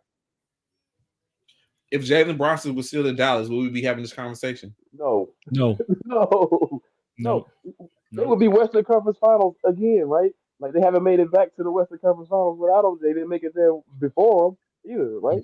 Yeah, Jalen Bronson is a definitely a missed piece without question. Our next game, Pacers and the Bucks. Dame Lillard, I'm just gonna go like this. 35 points. But yes, he did drop a 35 piece. But In the first half, though, just the first half, he hit no points in the second. First half. and is that not a problem? I didn't see the game. Well, So CC, I didn't see the game. CC, did you watch that game? yes, and it What wasn't happened? it Why? wasn't a problem. The Bucks were too hot. Like they came out hot, and um, for me, it was the inexperience of the Pacers leaders. Halliburton didn't know how to like when his shot wasn't falling. He didn't know he didn't know what to do. Like and everybody was just in awe at what Dame was doing that first half. Right? It's like um, the Pacers were actually spectators, and then too many wild shots for me from the Pacers, man. Like early in that game, Trey Siakam should not have been shooting the ball as much as he was shooting. I know he finished with like almost 30 36. points or whatever, but 36. but in the 36. first half, it was like, man, why do you keep shooting the ball? Like, especially that 3 pointer, why do you keep shooting that shot? Like, the Pacers definitely shot themselves out of the game with some of the ugliest shooting I've seen in a long time for a team that put up 157 points. I was like, where those shooters at? Those shooters were not there in that game. And when you got Bobby Portis cooking like he was cooking, you gonna lose. You know what I mean? I mean, it's bad enough that Middleton was getting off. Crowder was everybody on the Bucks. Everybody on the Bucks. Giannis didn't play, but everybody on the Bucks contributed in a major way. Crowder came off the bench. Him and Dame high fiving Crowder for making difficult 3-point shots, but he was making them. Does I this don't know. game does this game put them in position to where Bucks is going to win this series, or you think that was just because can Dame do this? Is that what Dame's going to do? So let me ask you this first: Is how long is Giannis out for? They don't know yet. They expect him to try to get back in the playoffs. So I'm not saying he's going to be back Not for this. necessarily this series. Yeah, I think it's just like anything else. They're gonna take a look at it. If they need him and he's ready, they'll use him. But if they don't, they're gonna continue to rest him until they need him. I mean, I Judging see what from my LB saying right there. Only the second time this season the Pacers were held to under 100 points. I get it, but and I understand that.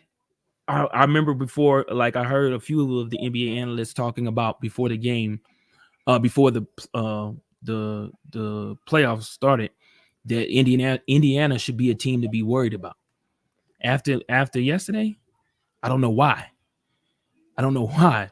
Because if you're playing like that, to me, I didn't see the game, so I'm going off of what CC's saying. If you're playing like that, where you got people like Siakam taking shots that shouldn't be taken, Did they play? Where did they play it? Did they play in Milwaukee or Indiana? Who has the home court advantage? Milwaukee. Okay, so they played on the road. Okay, well, hopefully we'll see, man. Hopefully, we'll see. They started trapping game. I was about to say, obviously, they In said the second half. Oh, okay. So that's why he In the ain't had no second first half, second half. they played better defense against Dame, but knocked like him I down, but said, they couldn't stop him. But Crowder and Middleton and everybody, it was too Was he late. finding the opening people? Was he finding the open Yeah, people to get? Yeah, that's not what just happened. him. I also got to say this. I always give him a tough time, but Patrick Beverly looked like he's a little bit more of a mature player now, Trey. Mm, Like he wasn't out there with that foolery that he normally come out there with. You yeah. know, and he hit some key shots that I thought when Indiana was making a run or something. I was so impressed that Patrick Beverly was making some shots down there and making good decisions with the basketball pass wise, right? Passing the ball. I so if Milwaukee, I didn't mean to cut you off, Trey, but Go so if ahead. Milwaukee can withstand this series until Giannis comes back, that could be a problem. If So they I can withstand the series, if they can hold out until Giannis gets back. So I think it's a fair assumption, just like we saw about the Kawhi effect, Kawhi Leonard effect with James Harden. I think that goes the same for with Giannis. Your star comes back, he has to get the ball, he has to take care of business, and I think that other players rescind back. Like for me, if I'm during my time playing and stuff like that, I don't care who was on the court, on the field, or on the court, in whatever case like that. I'm going to do me. I'm not concerned about the star or anyone that's better than me, presumably that's doing it. I'm going to do me. So you know what I'm saying? So no, it's not selfish. I was that selfish. So I was trying to do me. So it's like you know what I'm saying, because I feel like if I show like I couldn't stand right when we was in Washington in JB where I was at JBLM.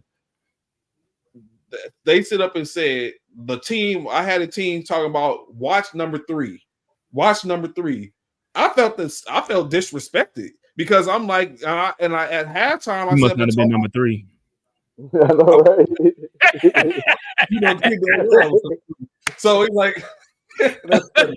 So it's like watch number 3, watch number 3. And so when they said that at halftime, I cut into my team. I was like, y'all should feel slighted. Why is they talking about watch me? This should be watch this one, watch 3, watch this. I was like, that's what it should be. So I was like, don't sit up and don't take a back seat because of me. Like, because I wouldn't take a back seat because of you. Like, come on, let's get into the game. So looking at that, when Giannis comes back, I don't think their mindset is going. The only person that might still be of that is going to be Dame, because Dame talked about yesterday. He's like, he'd be catching Coachella about this time. So he's like, he feels like, you know what I'm saying, he's missing Coachella because he's playing. And he's like, he's on a winning team, a championship team. So that's the thing which comes up. So, but of course, I think that's going to be, it might be counterproductive if Giannis comes back. So maybe not coming back in the series, but can they win the series without Giannis? I mean, I know they won game 1. Can they win the series without Giannis? If what CC said, like I said, I didn't catch the game, so I'm just going off what CC, and I would love to hear what CC has to say to this. But if what CC said in regards to Middleton and everybody else from the team from Milwaukee stepping up, being that Giannis was down, stepping up, and they started double teaming Dame and knocking down shots, I don't see why they couldn't. But I mean, CC. Yeah, I think they can win this series without Giannis. But I know the Pacers gonna come back. Like the Pacers can score the basketball, so I especially at home. Like we just saw that they don't score under 100 too many times, so you got to expect they gonna hit back. Only thing I worry about if I'm the Bucks is when Giannis come back. Um, the way teams approach him, I think the Pacers have a better chance with Giannis playing than without him, right? Because Ooh. you can always send Giannis to the free throw line, and he can't. He's not confident at the free throw line. I mean, you always got that Shaq as a 5.0. weapon against Giannis, you know. 5.0. Mhm. Hacker Giannis.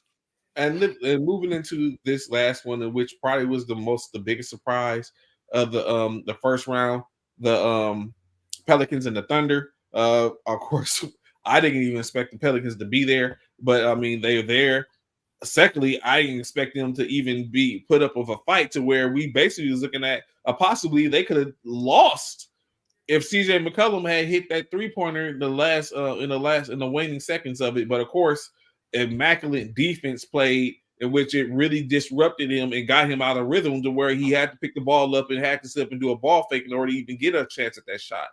With that being said, is OKC potentially in trouble? Not at all. I didn't see that game, but the talent, like CC said earlier about OKC, or was that you? One of y'all said they're young. They're young. With that young talent that they got in OKC, and with Shea, when Shea gets on, it's gonna be a problem. And how many points did Shea have? He had 28 last night. Okay. Yeah. But that was a hard first. What was the final score? 94-92. 94-92. Yeah, that's gonna be a good series. I think they're gonna win close games like that. I think that's how they're gonna win the series, right? Yeah, that's close games. I give the Pelicans a lot of credit. I thought they was done when Zion went down. He went down again. He's out. Like he went down last game of the season, right? Like no, in the play-in game. Playing game, right? But I didn't know he was done. I thought he was just like I didn't think he was done. He was in street clothes, so we don't the status on him. But I can just say that I like the effort. What I like about the Pelicans is Alvarado. When Alvarado on the court, right? He seems to be a better point guard, right? He seems to get everybody easy buckets. Like he seemed to keep everybody involved. And then like the hustle of that second team, the Murphy man, the Murphy kid. I like the Murphy kid. We talked about the Murphy kid earlier. I like what he doing. We ain't seen Brandon Ingram. Brandon Ingram didn't even play his best basketball last night, and they lost by 2 points. McCollum, I think, was 9 for 22. He didn't shoot all that well either. So you think some of those shots go down? It's gonna be a tough series. OKC side though, I like the Jalen Williams. I know they got two of them, but you know which one I'm talking about. Mm-hmm. Jalen Williams, he balled, and then Holmgren looked like he was pretty good. If Holmgren can stick that three, then I don't think the games will be close. So is it safe to say that you saying? Oh, let me ask you this, CC. Do the Pelicans win by more if Zion was there? Oh yeah, they would have won that game easily. The way that game was played, they would have won easily last night with Zion. Um, um, I just don't see. OKC don't have. They lucky Zion not playing, right? Because they have nothing to stop. They have nothing to deter Zion from getting to the basket. Like Holmgren too light. Holmgren's too light. We saw what he did to AD. You saw what he was doing to AD and LeBron. He was about to do them. So I don't see nobody on OKC stopping Zion if Zion was playing. Fair. I gotta catch more of the games. Like I said, I missed all them games. I didn't get to, I caught the two that I talked about, and that's it. So I definitely gotta. Well, who plays tonight? Tonight is the Lakers, Knicks, and who else? Lakers, Nuggets, Knicks, 76ers, Cavs, and the Mavericks are tonight. Okay, I'm gonna watch them tonight then. Okay, yeah, I'm gonna have more to look at because I missed all the games. OKC and the Mavericks on the NBA TV, right? They're like the first game. Yeah, NBA TV. 76ers is TNT, Lakers is TNT. So that's a double header, and NBA TV is the 76ers. So Lakers not the late game. Right? Yeah. Because they playing in LA, right? They're playing in Denver. Oh, they playing in Denver? Okay. Before we move on, man, I just want to say this about some of the players that we've seen. That you mentioned the McBride, right? Like he playing good basketball. I think Miami is crippled by not just Jimmy Butler being out, but where's this Rozier? Remember they made this trade for Rozier? Yeah, injured. He's on the bench. Rozier's injured too. Where's Hero? They mentioned him, like they haven't really mentioned his injury or whatever's going on with him a lot. So yeah, he's there, but he's like you said, where's Hero? Rozier is on the bench. Hero played. Hero played. He didn't do nothing? He contribute, but I was like, it's no Jimmy Butler though. Like, there's no Jimmy Butler. That's basically what it is. Without Jimmy, I can say they can't shoot all that well. Even with Jimmy Butler, they can't shoot all that well.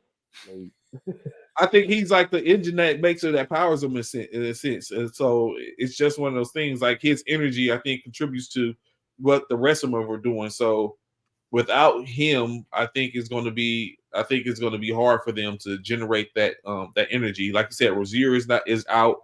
He's not there. It's just, and you got to think, as taking consideration at some point they're going to well, probably not, or maybe so. At some point, depending on how deep this is, you got to take in consideration the Olympics is around the corner. Some of these players is on the Olympic team, so it's definitely going to be one of those situations to where Miami, even though I still have Miami presumably in the series. Well, no, I have Boston without Jimmy Butler. I have it's What? Boston. Yeah. If Jimmy was there, I'm strictly Miami. I believe in Miami and Spoelstra with Jimmy Butler. Didn't they make it last year as an 8 seed? Yes. And they went through Boston. I know. That's why I asked. And what seed are they this year? A seed. They're 8 seed again? Yeah. But they're, again, a seed without Jimmy is a difference. Yeah. Oh, yeah. You're really not an 8 seed. You're like a 16 seed. Jimmy has proven that he can be. What did he say? I said, you're like a 16 seed without Jimmy Butler. You ain't an 8 seed, you're a 16 seed. So like Jimmy but Bishop, I was giving Spoelstra the ultimate credit for being able to do what he can do with that team, with those players. With those players, man, it's like, wow, that's impressive. You know, he's a Hall of Famer, man. Yes, he's a Hall of Famer without question. Without question, he's a Hall of Famer. He's a Hall of Famer. But do you think? Let me ask you this, CC. If they don't win, because they didn't win a championship last year, and if they don't win, is he on the hot seat? No, Spoelstra's got a job for life in Miami. As long as Pat Riley is up there, he got a job. Got you. He got a job.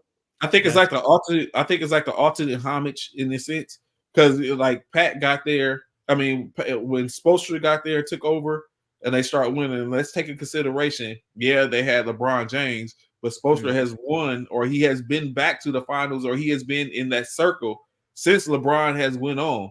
You know what I'm saying? And more so than LeBron. That's what I was saying. That's what I was saying.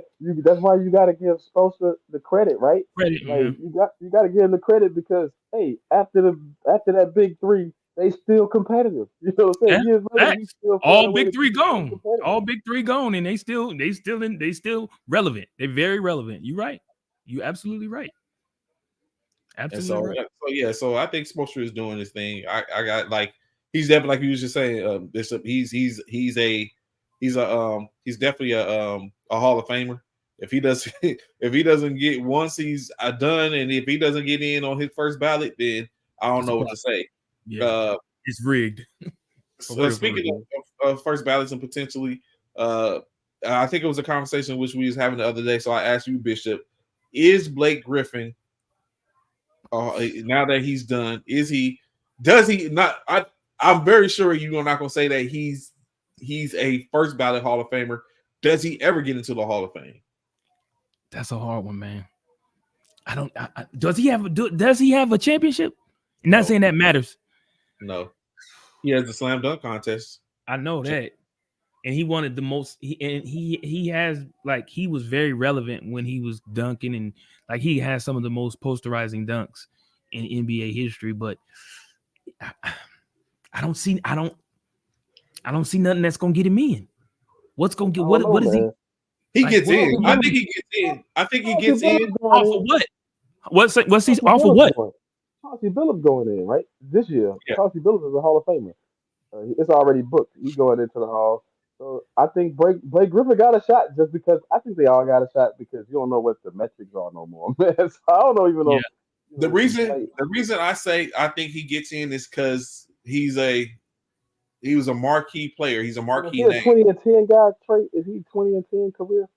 I have to look and see, but I think I'll look. Yeah, well, that's my whole thing, y'all. Is the fact that's why I say he's a marquee stats. He was a marquee player. I got that, Trey, but do he have the stats? Because you don't get in just because you marquee, do you? What I'm saying, he's a marquee player. It's going to be. I think it's going to be determined because who's in. 15 points, 5 assists.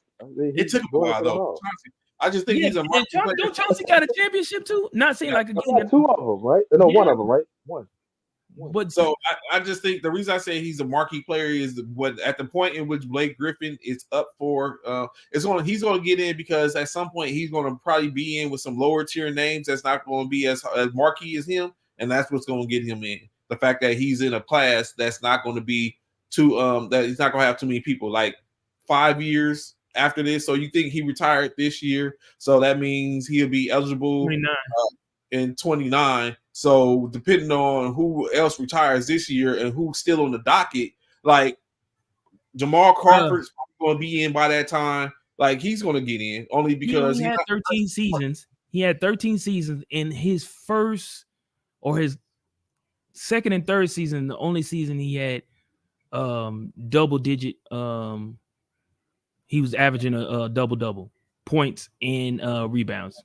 He averaged 10 and a half or almost 11 11 rebounds in 2012 and 12 rebounds in 2011 with 36 points or 20 points in 12 and 22 points in 2011. And that's the most points he's ever he averaged 24 points when he was in Detroit in 2018 and 19. But yeah, he only had a double season 2 times, and that was the beginning of his career. CC, that was it. Yeah, like I said, if Draymond Green is for sure Hall of Famer, man, you don't know what the metrics are. Like I don't know what they judging them off anymore. So yeah, I think Blake Griffin going in. I think it's an open house on the hall. Like open house on Hall of Fame. Like I think anybody that wants to get in now can get in now. You want to get in? Come on, you too. Come on, you mop the floor. You mop the floor at the Lakers. Come on, man, get on. Come on, get you a coat, man. Come on, get you a coat. Yeah, you're right. They're gonna be putting Muggsy Bogues and what's his name, Nate Robinson in for being the shortest players. Shortest players. Yeah. Pretty soon, that's what it's looking like. But no, seriously, it's just looking like they changed the bar for certain groups of players or certain players here and there. I think they manipulate that whole system to put in who they want in. Right. I do. I agree with that. Blake Griffin definitely had an amazing career. You know what I'm saying? One of the most high flying power forwards, small forwards in the league, without question. The dude could leap out the gym. We saw what he could do with the basketball for dunk contest, what he do on the court. The same things he was doing in slam dunk contest, he was doing in real life on the basketball court in a game. So I mean, Blake Griffin is just, he's a household name. A lot of people know who Blake is. You know what I'm saying? When you hear the name Blake Griffin, everybody think of the slam dunk champion and a very powerful dunker who played a good 3 or 4 position. But yeah. So I asked y'all this real quick, right? Who do you think is the most disrespectful with it? Blake Griffin or Anthony Edwards? Edwards for sure. You got to give it to Edwards because Edwards is shorter than Blake. So the things that Edwards has done at the young tender age of 23? What is he? 23, 24? 23, 24, something like that. Bro.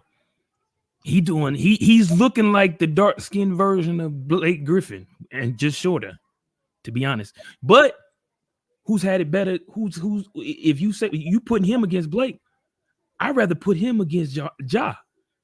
Ja ain't dunking on like Ja. Who has Ja dunked on? Ja ain't dunked on nobody.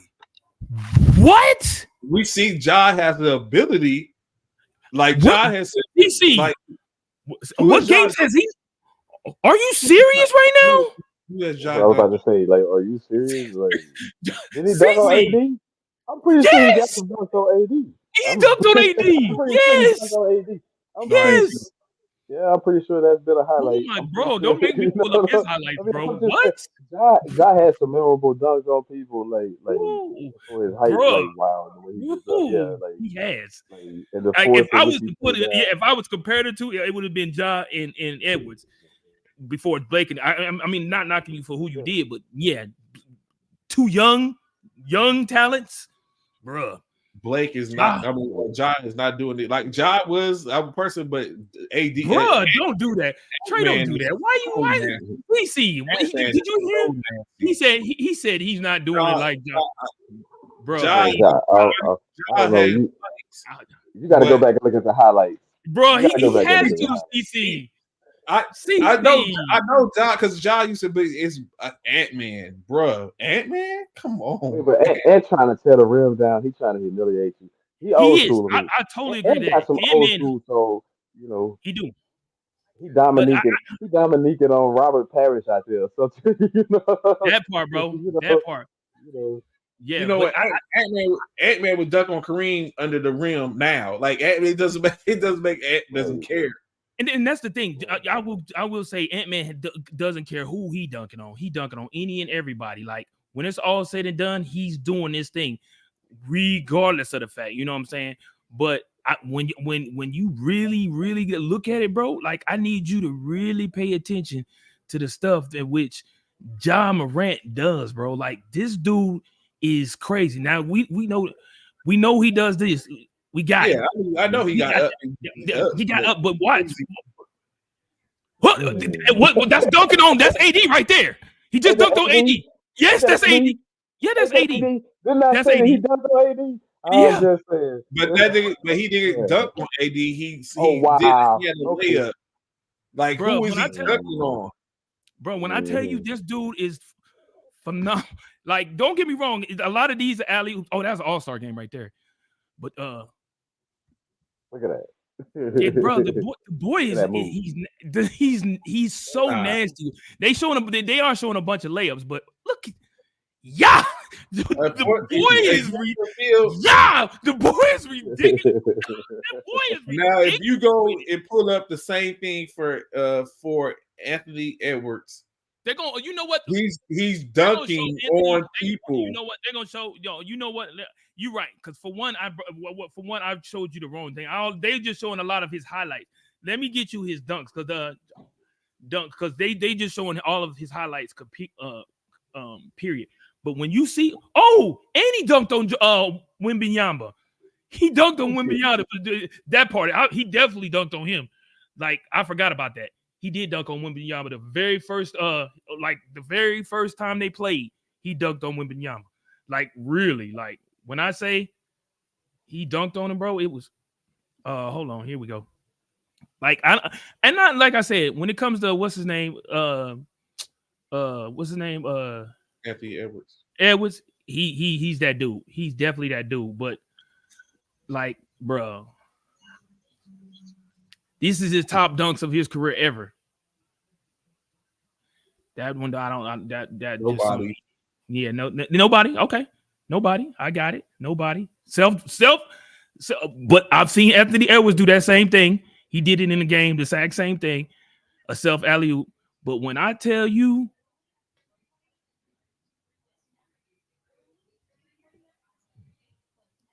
did he dunk on him?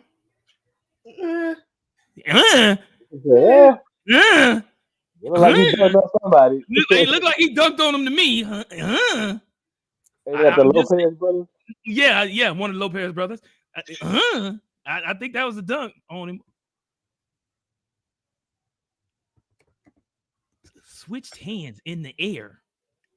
He switched hands in the air, Trey. Yeah, so it couldn't get blocked. Left hand. Trey underestimated Ja Morant's ability, man. No, so like I said, I don't dispute that Ja can get up there. He can do it. I'm just saying the bodies in which he could, like Anthony Edwards is a serial killer. Ja has a manslaughter charge. That's what I'm saying. Like it's completely different. Wow. Yeah, so he's like Ja has. I'm saying he's charged with manslaughter. What Anthony Edwards is like. This man's head is at the rim, bro. Look at how high he jumps. He's looking into the rim. Like Anthony, I no doubt. When it's all said and done, did he get dunked on? Trey, did he get dunked on? Did he get what? Here you go. Yeah, he dunked on him. Yeah, he did. Yeah. Did he get? Did he get dunked on? Oh, this one. Wow. Did he get dunked on? Did he get dunked on, Trey? Huh? He was trailing. That's his fault. It's his fault. Wow. It's his fault he got left. That ain't Josh's fault. Is he trailing? Is he trailing though? Was he trailing? Was he trailing? Hold on. I'm waiting on the trade. Was he trailing? No, that was Trey. That was head up. Whoa. Bruh, what was he thinking? Yeah, bro, you see how far he got that bitch back? Bruh. Yo, was he trailing? Trey, was he trailing? For that first half, another turnover for Utah. Edwards gets his. Oh, he jumped over him. He jumped over him. He literally jumped over him. Trey, was he trailing? Trey. God! Bruh, what? You say he collected bodies? That's cute. That's cute. That's cute. I'm done with you, Trey. Trey, I'm done with you. You come that's cute. Right. Like because of his height and everything, the stuff that he brought, man. His hops is unbelievable. And his creativity, like his instinct in the air is unbelievable. The reaction. His athleticism, man, is off the charts. To be able to do, like, I think John's what, 6'7"? I think he's 6'7". No, he like what? John not that tall. Is he like 6'2" or something? I think he's 6'7". He's like 6'2" or something. Yeah. No, he ain't that short. Is he? Let me see. I don't think he's that short, y'all. I think he's 6'7". I thought John was like. He is 6'2". Damn, Yeah. he is 6'2". Man, I thought he was. Oh, that even makes a way big of a difference. Because how tall is Anthony Edwards? Like about what? 6'4", Bodies. 6'5". Bodies. This is what I mean when I say bodies. We can't see nothing. Oh, thank you. Yeah, we can't see nothing. This is what I mean when I say I knew bodies. that we knew. Listen, we knew you. This was the. This is what I mean when I say bodies. This is, bro. That's the one. Look, okay. No, it's not just one. This is why bodies. That's a serial killer. That I ain't talking about a manslaughter charge. I'm not talking about you know what I'm saying, second degree. I'm not talking about Okay. bodies. That's two. Hold on. CC. That's two. He just showed two. Let's see. A third one. Okay, let's see. Oh. And there go the alley-oop that he got. Off the backboard. Yeah, off the back. Same thing Ja did. Same thing Ja did. He did the alley-oop to self. Same thing. So, but already from the first two, like we're sitting like our first two was just like the last two of Jaws. Were they not? Were they not, Trey? On Potel? No, they was supervised. They bodied up like chest to chest. Chest to chest. What are you talking about? Chest to chest. It ain't no passerbys. It ain't I can see the sun. No, chest to chest. A couple of them he got them though, like. But he jumped like he taller though. Got me again, coach. Bodies. He was kind of on the side of him that time. No, that's what John Demo is on the side. That one was a little bit on the side, but look, he's on the side of him. Watch. He's on the side. He's on the side.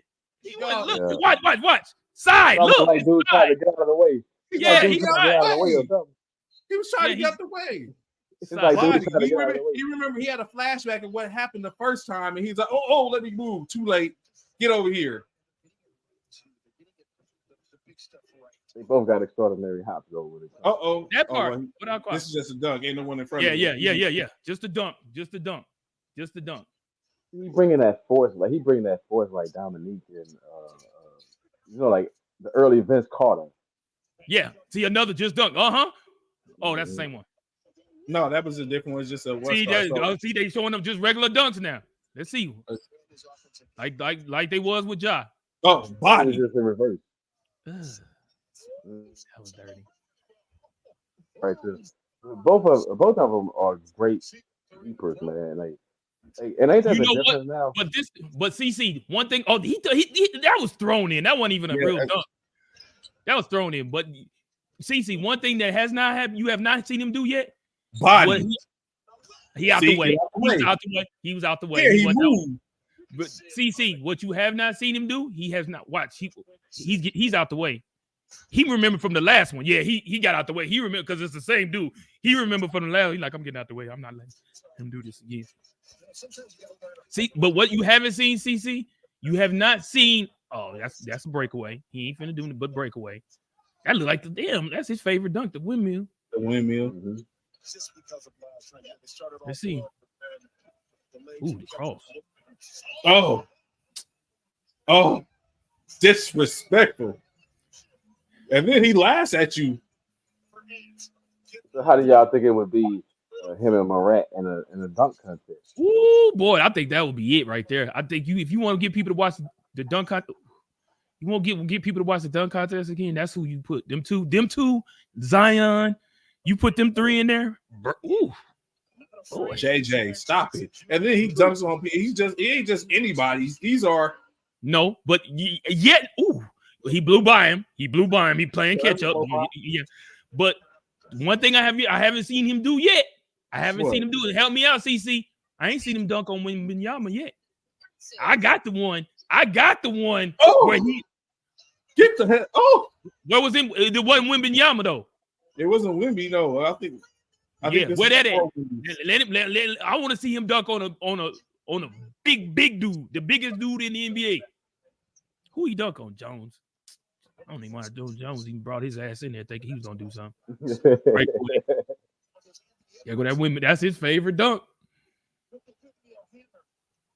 That's his favorite dunk. Over and over, though. Yeah, that's his favorite dunk. A body. Oh, pass by. No, a pass by. Yeah, that wasn't it. Bro, when it's all said and done, it's the same. What's the same? Like, I think he did a switch hand. Did he not do a switch hand? Watch, he gonna do same thing. He did a switch hand just like y'all did. The exact same thing. Right there. I think they comparable. Yeah.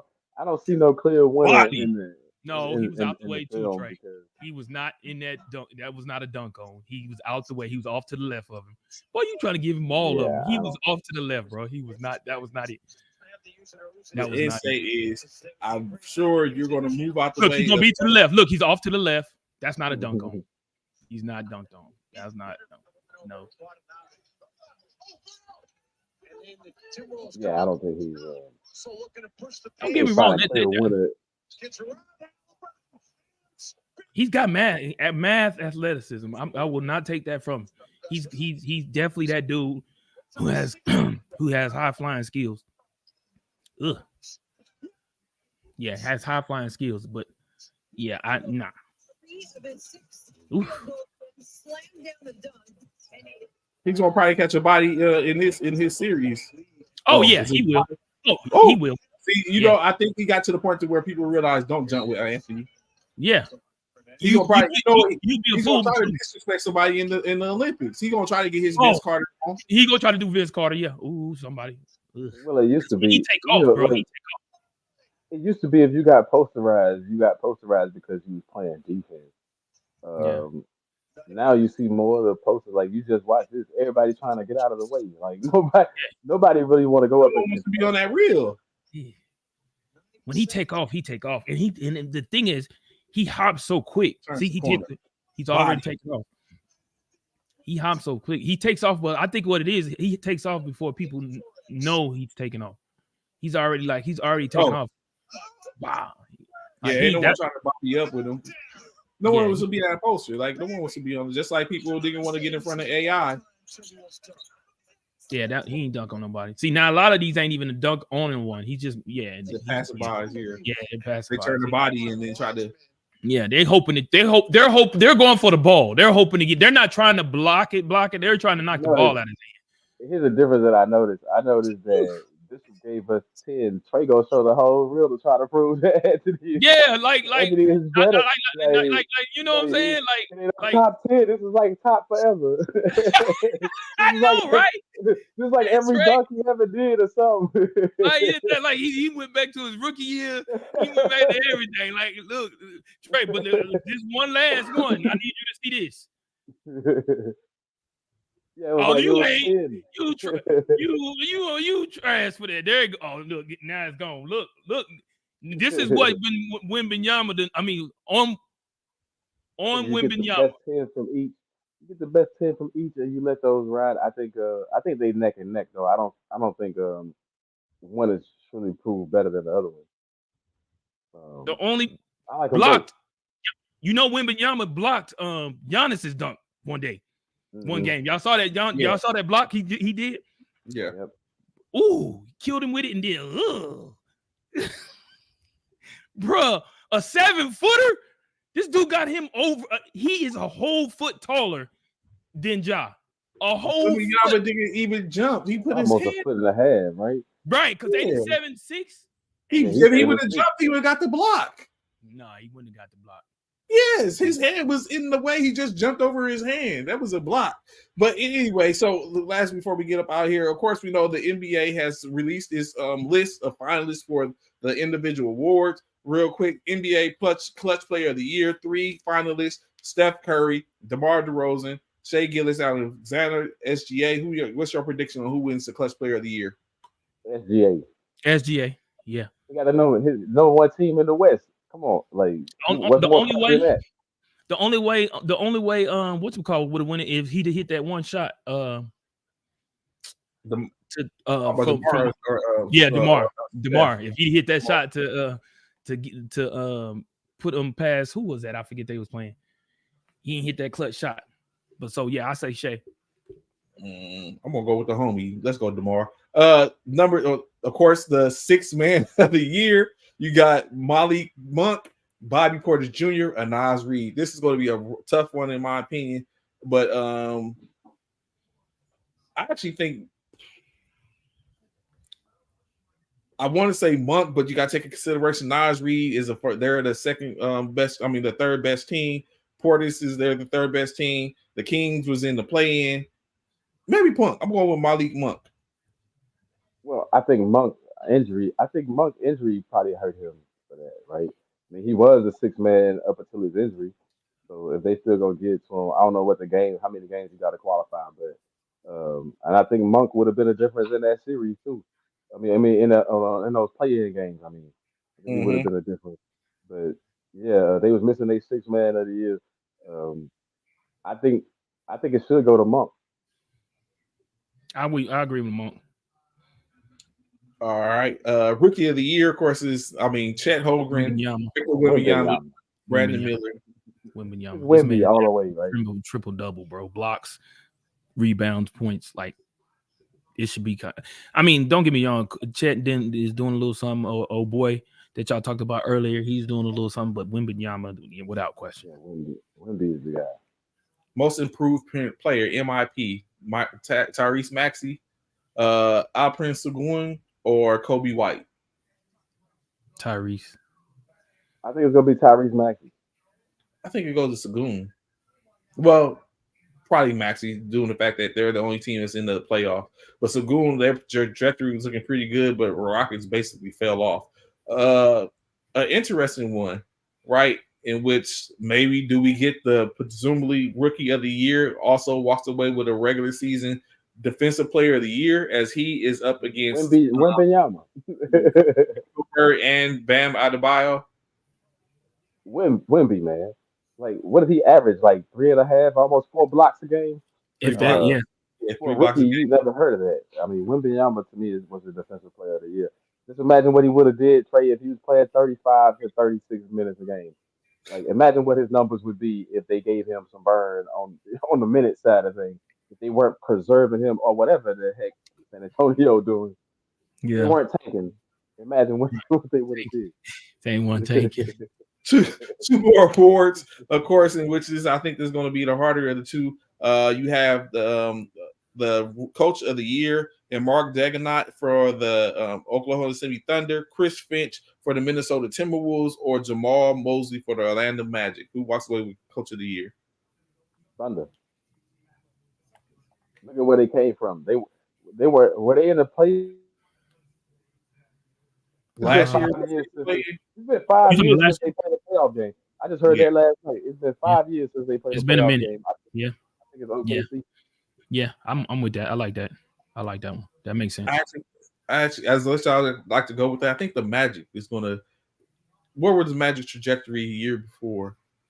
Oh, I think I'll go with Mosey. I go with Mosey.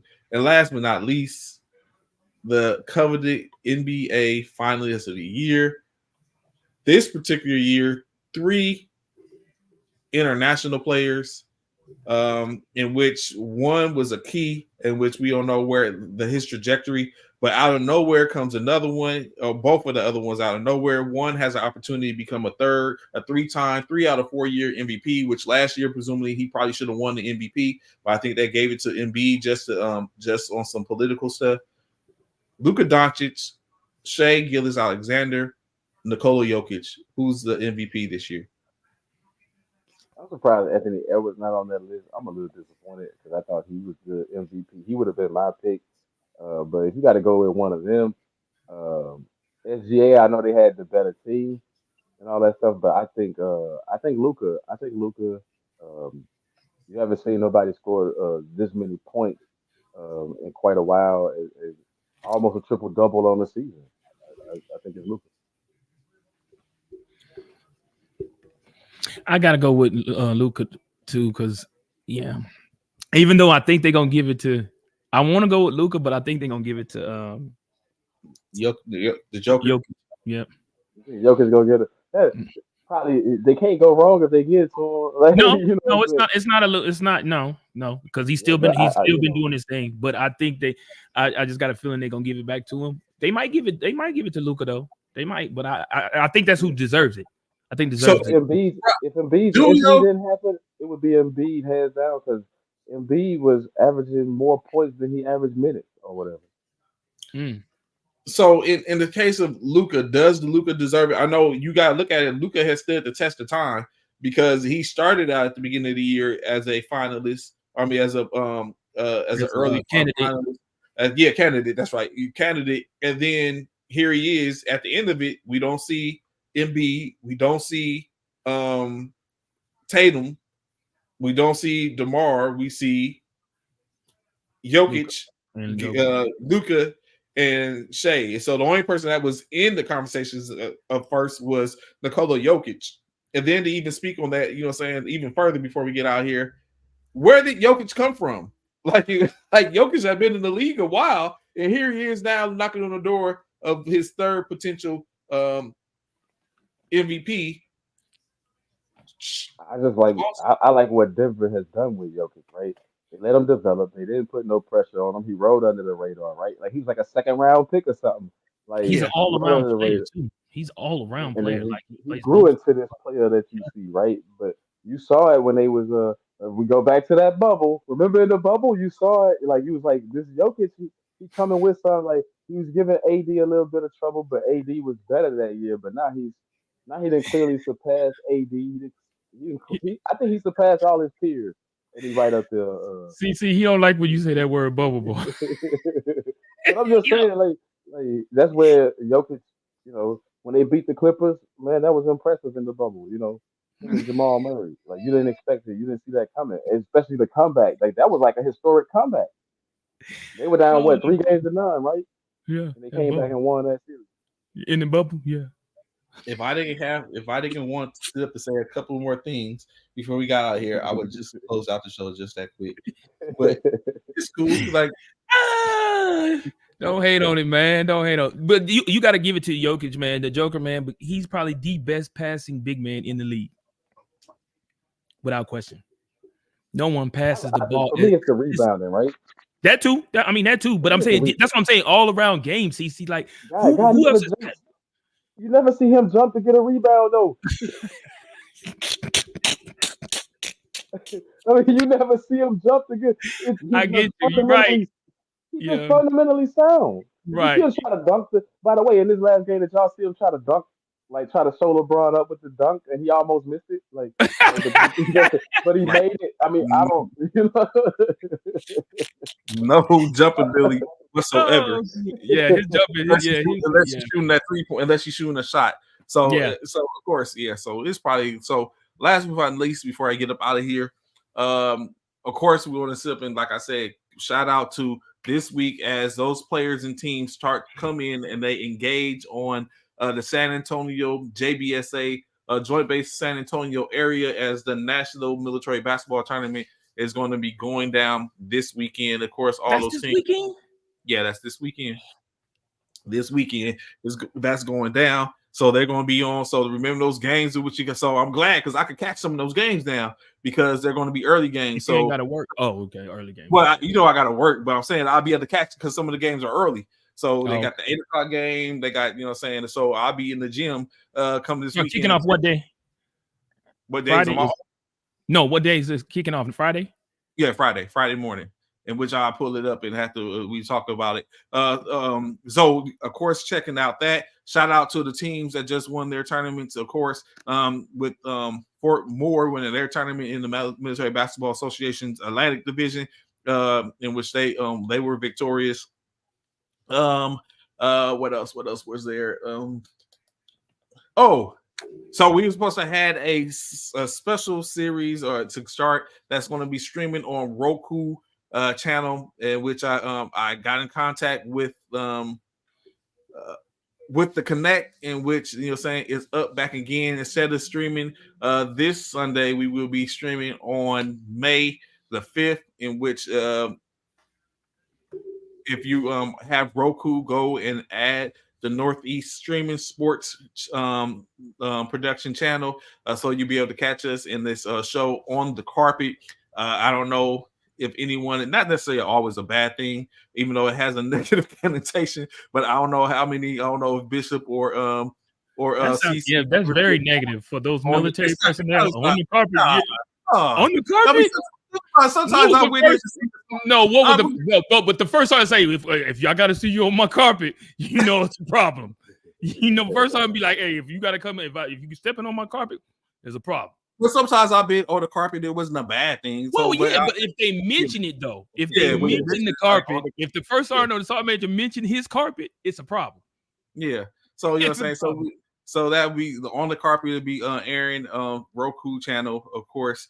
One of the places to air, and of course we also have it on a couple of other ones because we need the interaction. Because when we go into our concur or nah portion of it, we really need the interaction of all those that's out there viewing. So definitely going to be a different type of show, a different type of vibe. So that's on the carpet, on Roku, on the Northeast Streaming Sports networks Roku channel, as well as our some of our most social media platforms. So be sure to check that out and be present as we get into that on Sunday, the first show, May 5th, 1500 to 1600 Central Standard Time, or for those non-military minded, that's 3 p.m. to 4 p.m. So definitely that. So y'all should be you should enjoy that. So yeah, we're back up with that. And besides that, of course, more NBA action going on this week. Another the draft. Who's Philly drafting? Who Philly? I don't know, man. I don't know. If you was the GM, who you drafting? What you going after? Defense. What's everyone now? Y'all want to be on defense. Everyone want to be on defense now. CC said, what do we need on offense? We got a center already. What else we need? I need a receiver. What? You sound crazy. We got the best. We got one of the best tandems in the league. Who's a trio? Because y'all run a 3-man set. Y'all run trips. But I said we have one of the best tandems. Okay, tandem. What tandem? Who? Quez Watkins? The Quez Watkins is gone. Just so you know. Yeah, I don't. Who disrespect me again like that, Trey? You already know Devontae Smith. Did they just pay Devontae Smith too? Did we just talk about that? They gave Devontae Smith. See, he on some other man. I got Devontae Smith, AJ Brown, and who? That's all we need. That's the tandem. I just said that's why I said y'all run a 3-man set. Y'all know that's why I said who's the third set. Yes, y'all have. I know y'all have. Oh, well, then we could say Dallas Goedert then if that's the case. Top five tight end in the league. Don't worry, I'll wait. You said top 5. You know what? Top 5. You know what? Bowers is better than that's 32. Huh? Who? Bowers, the rookie, the incoming rookie. Bowers is better than Goddard. CC, please get your boy, man. Am I lying? Don't he got to prove it first? Bruh, that part. How you gonna? What has he done? He hasn't done anything yet. He's a rookie. He hasn't done nothing. How you gonna say what he's better and he ain't done nothing yet? Come on, that don't even make sense, bro. Anyway, the top 5. CC is got it, not the top one of the top 5 tight ends in the league. No, he's not. Yes, he is right now. Like Ooh, name 5 tight ends better than Goddard right now. 5. Kittle. Okay. What's his name from Kelsey? Kittle. 2. The quarterback, the receiver, Laporta. What? In Detroit. Laporta's not better than him? No. You crazy. No, he's not a top 5. Laporta is like what? Is his second year? I don't know about It's top his 5. second year. He was a rookie and he outplayed Goddard. Yes, he's better. No.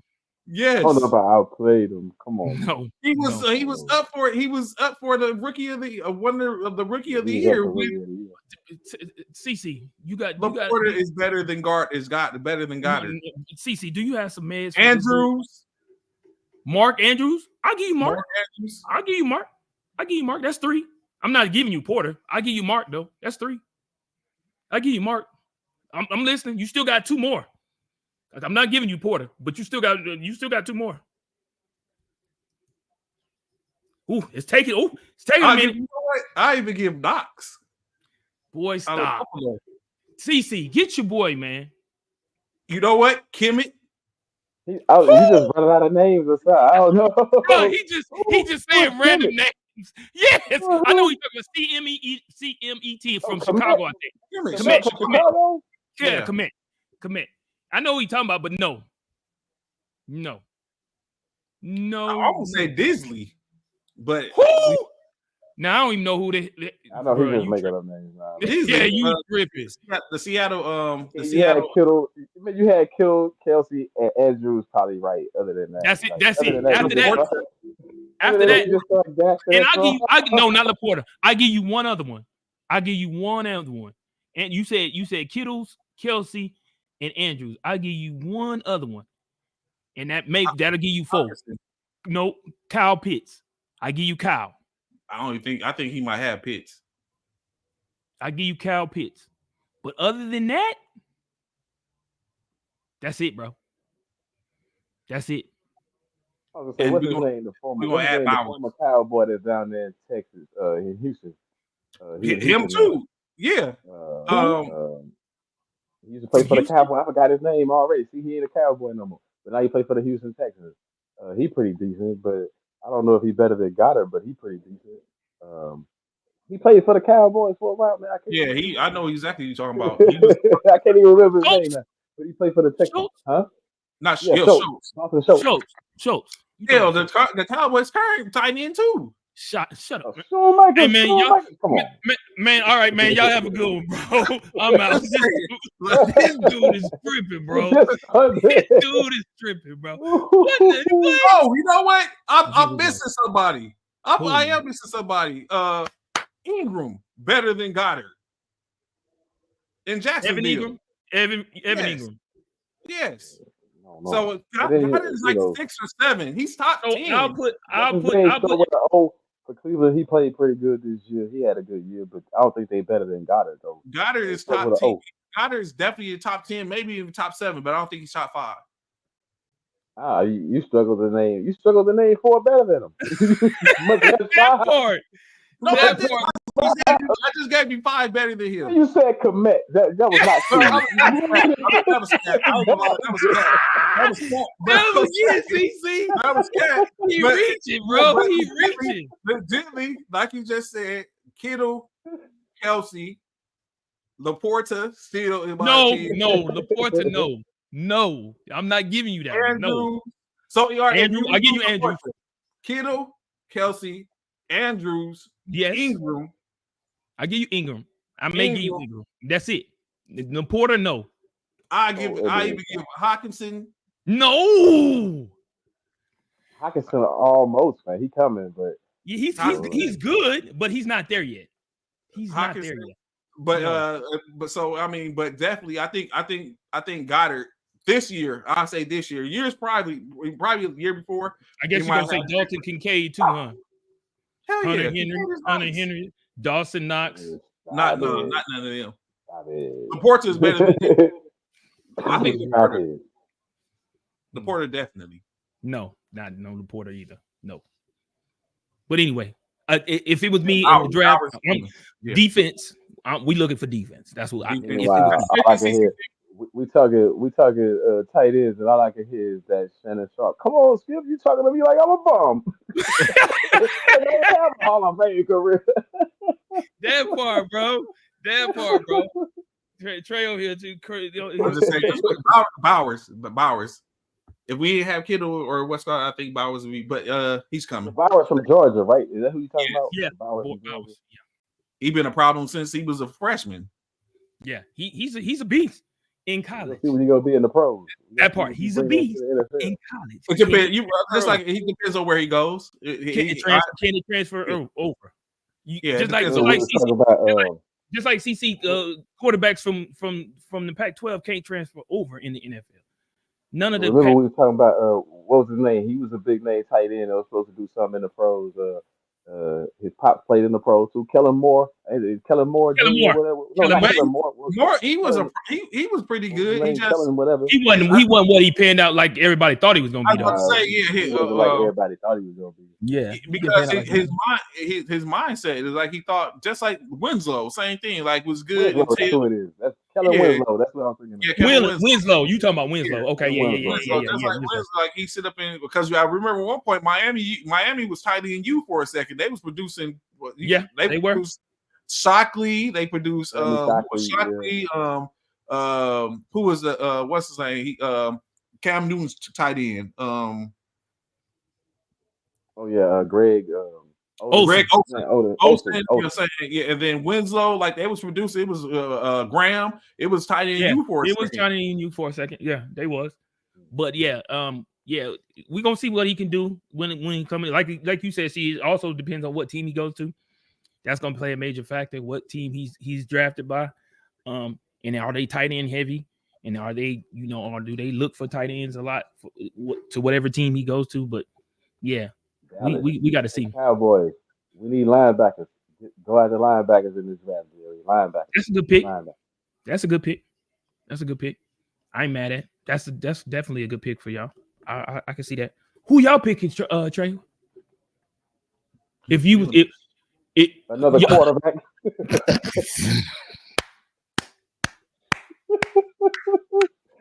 They don't know what to do with their picks. that part, they so lost. Which way did he go, Joe? Where did he go? What you mean y'all don't need? What do you mean y'all don't need picks? Hold on.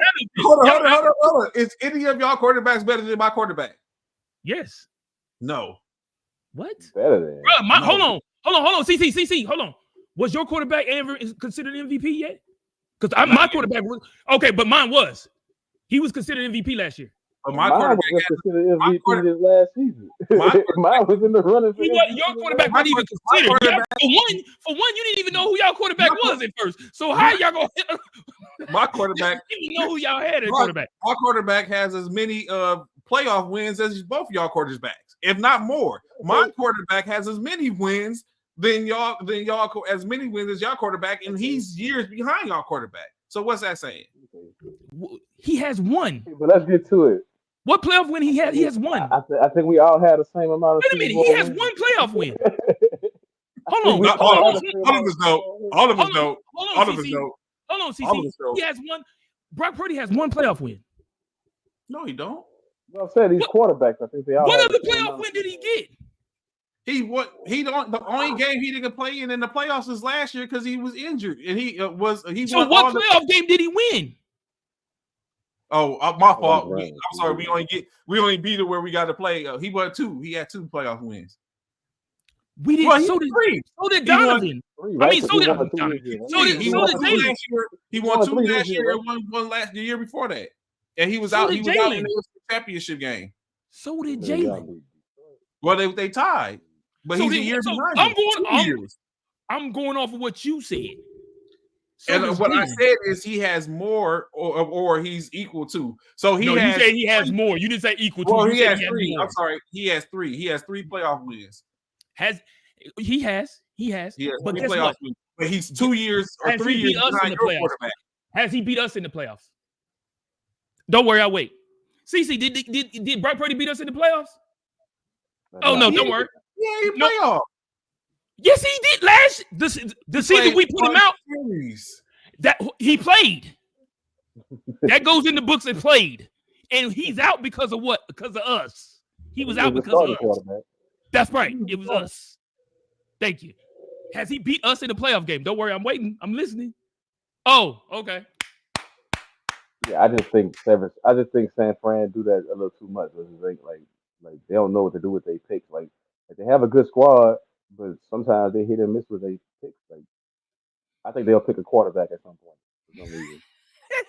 We are. I know we are because we need a backup. It's proven that backups are needed. San Francisco was key in that the year before. Last year was Buffalo. I mean, it was Cleveland. Quarterbacks are needed. You got to have You got to have a stable. You got to have someone ready to go. They don't have a first round pick though, do you? Yeah, we picked 29. Oh, okay. I thought y'all didn't have a first round pick this year. Yeah, we got it. Oh, okay. That was last year. Y'all didn't have a first round pick. Yeah, it was last year because we dealt all those picks to get Trey Lance. Mm-hmm. So so you would pick a quarterback in y'all 29th pick? No. Oh, okay. No. Oh, okay. Just wondering. Y'all trying to go? Y'all trying to get Marvin Harrison, Jr., huh? No, we're not moving up. We good where we at. Yeah, y'all. He won't be there. Don't worry about it. He won't be there no way. Yeah, he ain't gonna make it past the fifth round. Yeah, fifth pick. Fifth pick. Yeah, he won't make past fifth pick. So with that, gentlemen, before we get up out here, any last words? Go Eagles. That's it. EAGS Eagles. Let's go. Put it out there tonight. Lakers fans. Laker fans don't feel too bad when y'all lose tonight. Y'all just gotta go home. Y'all gotta protect y'all home court. Yeah, Trey, don't feel too bad. CC, I know we about to get off. CC, please tell me, because I know you're a sports fanatic like us. Did you watch the fight, CC? Oh, that's what I was telling them. We were talking about that early on. Garcia hold my beer and went upside dude's head. He went upside Haney's head. Like Haney was so unprepared for this fight. And I said maybe it was the circumstance, maybe him realizing that Garcia had already disqualified himself for being overweight or whatever. Maybe Haney just didn't take it all that serious after that. I don't know, but he just looked unprepared. When have you seen a champion? When have you seen a champion get beat by a unanimous decision like that? Majority, bro. The majority. And whoever that judge was that scored that bout, fight 112 to 112, fire him. He or her, whoever it was, they need to be fired. There's no way Haney won nothing.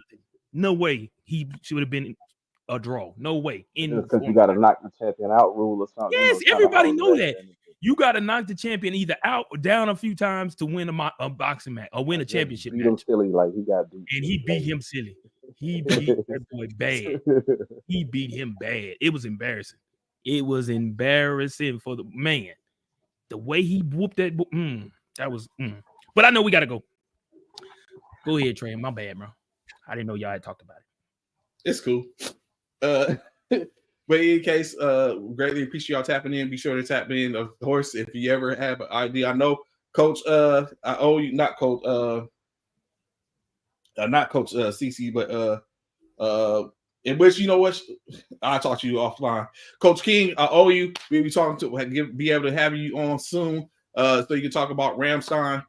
So I haven't forgot you yet. So it's coming up. So, but look forward to seeing some of y'all coaches that's going to be down in San Antonio this weekend. Especially, I got to see Coach Paris to give him his 2023 trophy, like Bishop's 2022 one. Shout out to Sick Trophies for the creating. So greatly appreciate y'all. We'll holler at y'all. Enjoy your